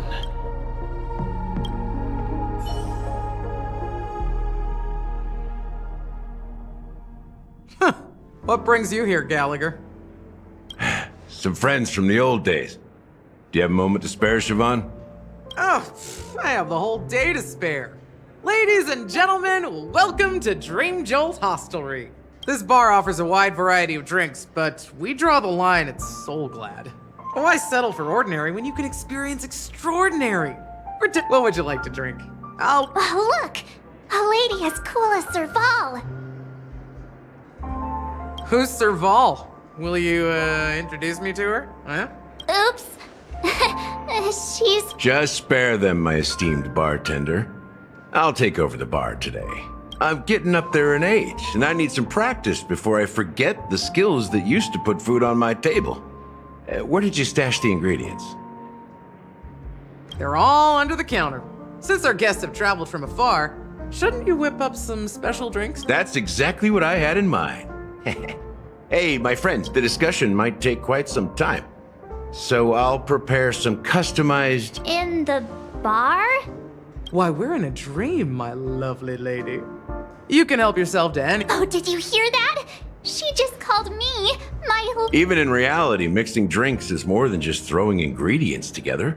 A bartender needs to capture the bar's atmosphere, master technique, and spin a tale of mystery and anticipation. Only then can a perfect drink crafted with a customer's life story be created. In other words, what you get from your drink is down to luck. So don't overthink it. Indecisiveness has no place when it comes to enjoyment.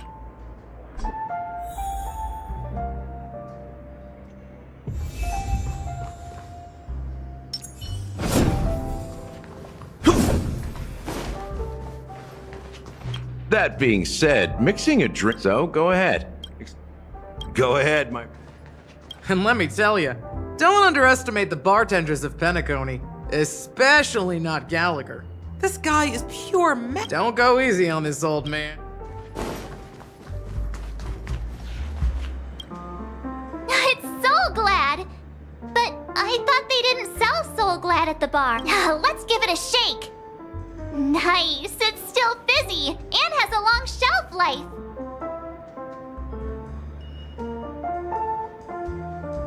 Uh-huh. Let's just leave it here for a while. Why don't they sell Soul Glad in this bar? Did something happen? It's all about the bartender's pride. It wouldn't make sense for customers to come here and order drinks they can find anywhere else. That's the mindset I use when I brew my coffee. You're right, Himeko.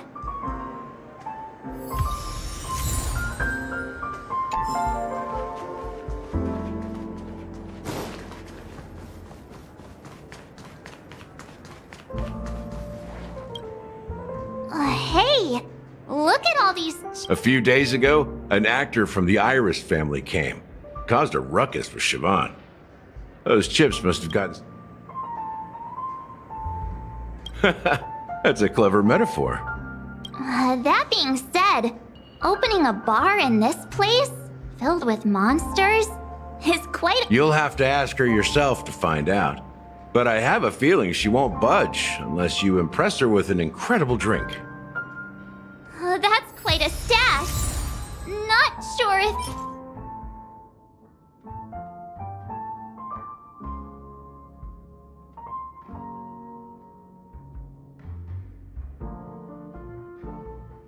Fits enough. Stay out of my way. I'm looking for Siobhan. Uh-huh? What's all the commotion about?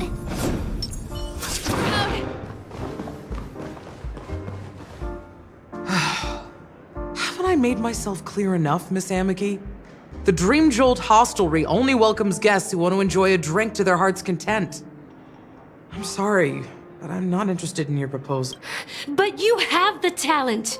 You'll attract a huge... Come with me.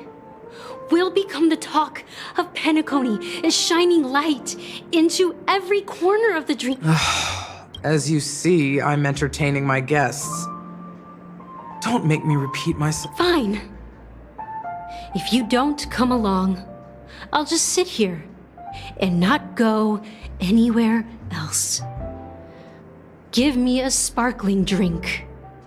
Sweet. With extra... Just... one moment. What's her deal? We can't discuss the case with other people hanging... Hey, can you do that clockwork trick of yours again? Time is running out. We need to hurry. Yeah, I'm counting on you. You're one of Siobhan's guests, right? What can I do for you? I just don't get why she...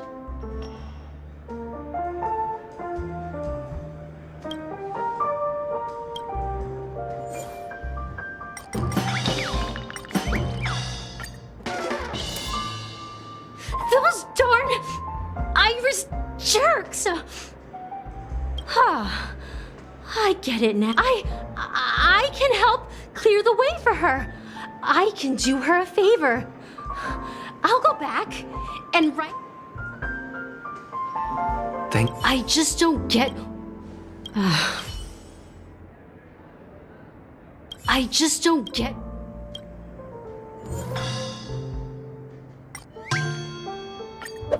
You're one of Siobhan's guests, right? I just don't get.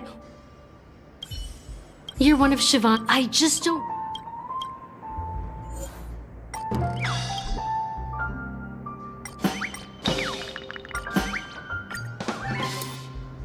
I've seen it. The moment the crowd is going wild, applause crashing like I've seen. That scene. Want to raise a glass?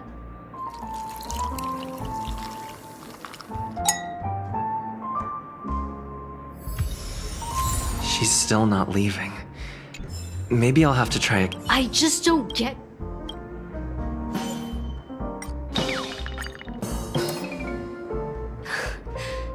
It's ridiculous. I'm too timid and shy. You don't know Siobhan's past. And you have no I know. She probably thinks.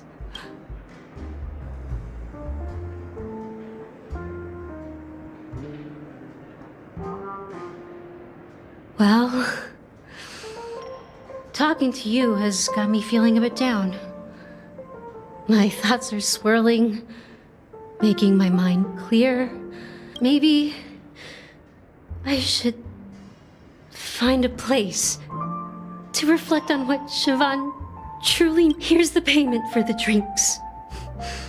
Please, pass it on to her. I'm leaving now. Amaki has left? That's good for her. Radiant dreams may be enticing, but when you're ready, go to Gallagher. I can tell he's itching to show off his skills.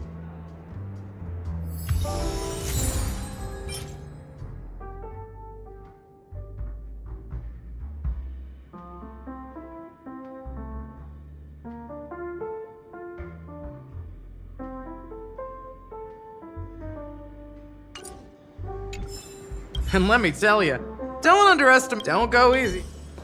That being said, mixing a drink, so go ahead. Nice work. Let me take a look. You found some interesting ingredients there.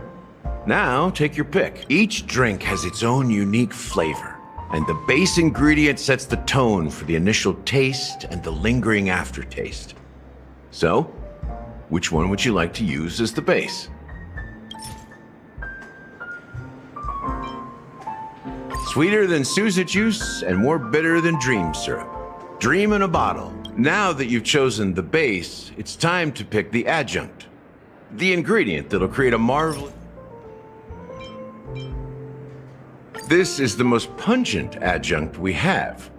And before Mikhail left, the wrinkles at the corners of his eyes had deepened like knife cuts. He mumbled.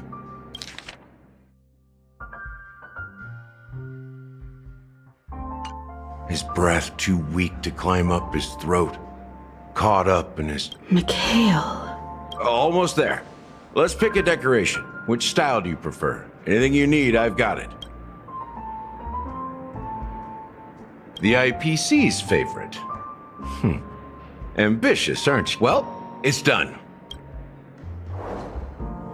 Here's to you, seeker of truth, with this glass of farewell, my lovely. To unfinished business. Well done, Gallagher. You're not over the hill yet. So, are you satisfied? Oh, the flavors! They're way more sophisticated than Soul Glad.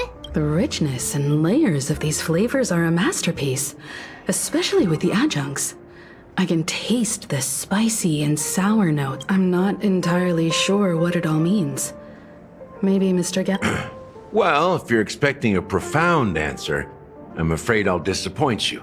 The imagery it implies is pretty straightforward. It's just a glimpse of what this dream truly tastes like. Nothing more. Does this true taste have anything to do with that Mikhail? Yeah, that name does sound familiar. When you got knocked out by that masked fool girl, I think I heard someone calling that.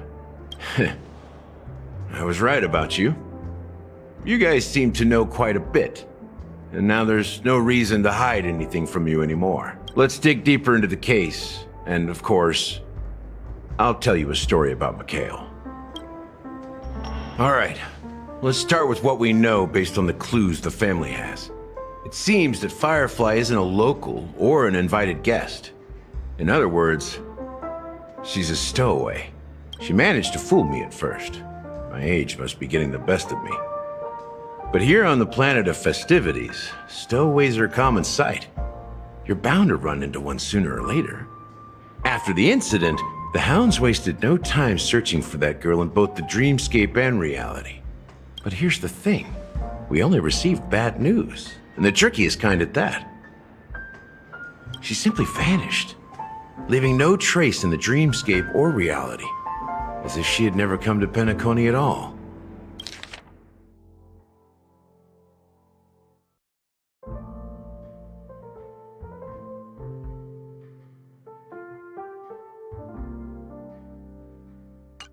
Huh? Does that mean...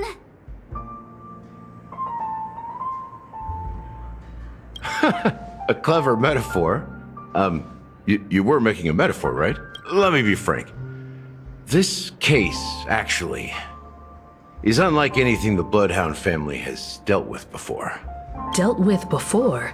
So, death does happen in Penacony, if I understand correctly. You've witnessed it, so there's no need to hide. Even the shiniest city has its dark side. We're all adults here. Surely I don't need to explain too much to you. Confronting the family based on that alone would be naive. Death may occur in sweet dreams. So what?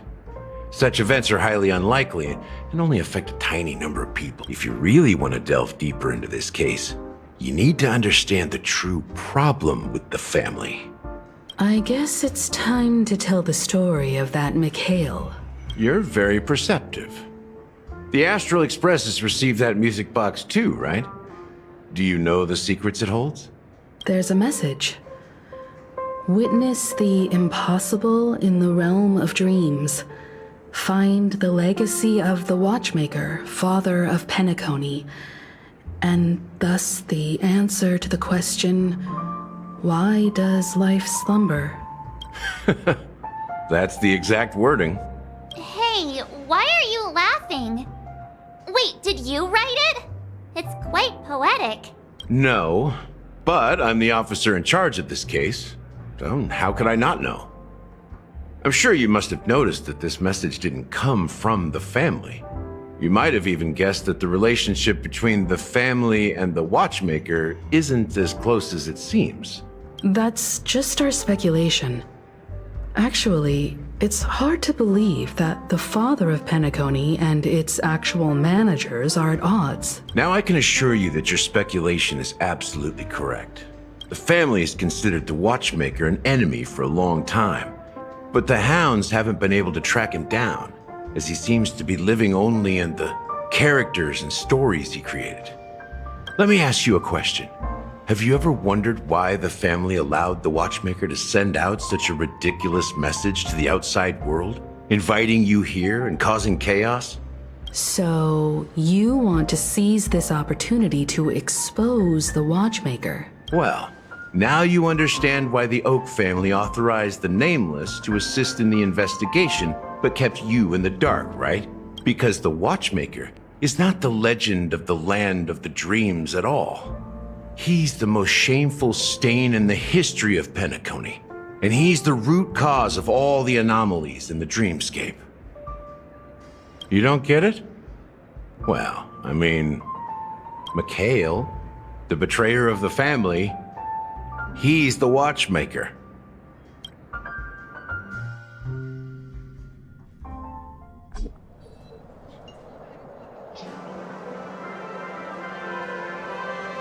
Here we are, Clock Studios theme park, the most popular entertainment center in Penacony. Wait, aren't we supposed to be discussing the watchmaker? I would have expected you to take us to maybe a library or an archive room of sorts. But an amusement park? The culture of a city reflects its history in the most authentic way. To you, it's a fun place. But to me, it's a prison for the planet's past. You know that Penacony used to be the IPC's prison planet, right? All the prisoners were brought here, helping the Garden of Recollection salvage the leaking memoria from the macrovoid. The prolonged exposure to high concentrations of memoria caused a unique phenomenon. The dreams of countless prisoners intersected and overlapped, and people started meeting each other in their dreams, living lives that were almost identical to reality. But everything has a price, and sweet dreams are no exception. In the end, the dream world was unable to alleviate the suffering of prisoners in reality. One of the prisoners broke free from the IPC shackles and fought for freedom. He is Hanu, the great leader of Dreamville, the great peacemaker, and the faithful companion of the underdogs. History is always written by the winners. However, it's undeniable that Clocky is an animation that draws from Penacony's actual history. These characters not only exist in Dreamville, but also in the distant past. Once you realize this, you'll understand why we're here. There are so many members of the Bloodhound family around here. They just received a lockdown order, supposedly from Sunday himself. Who knows what it's for?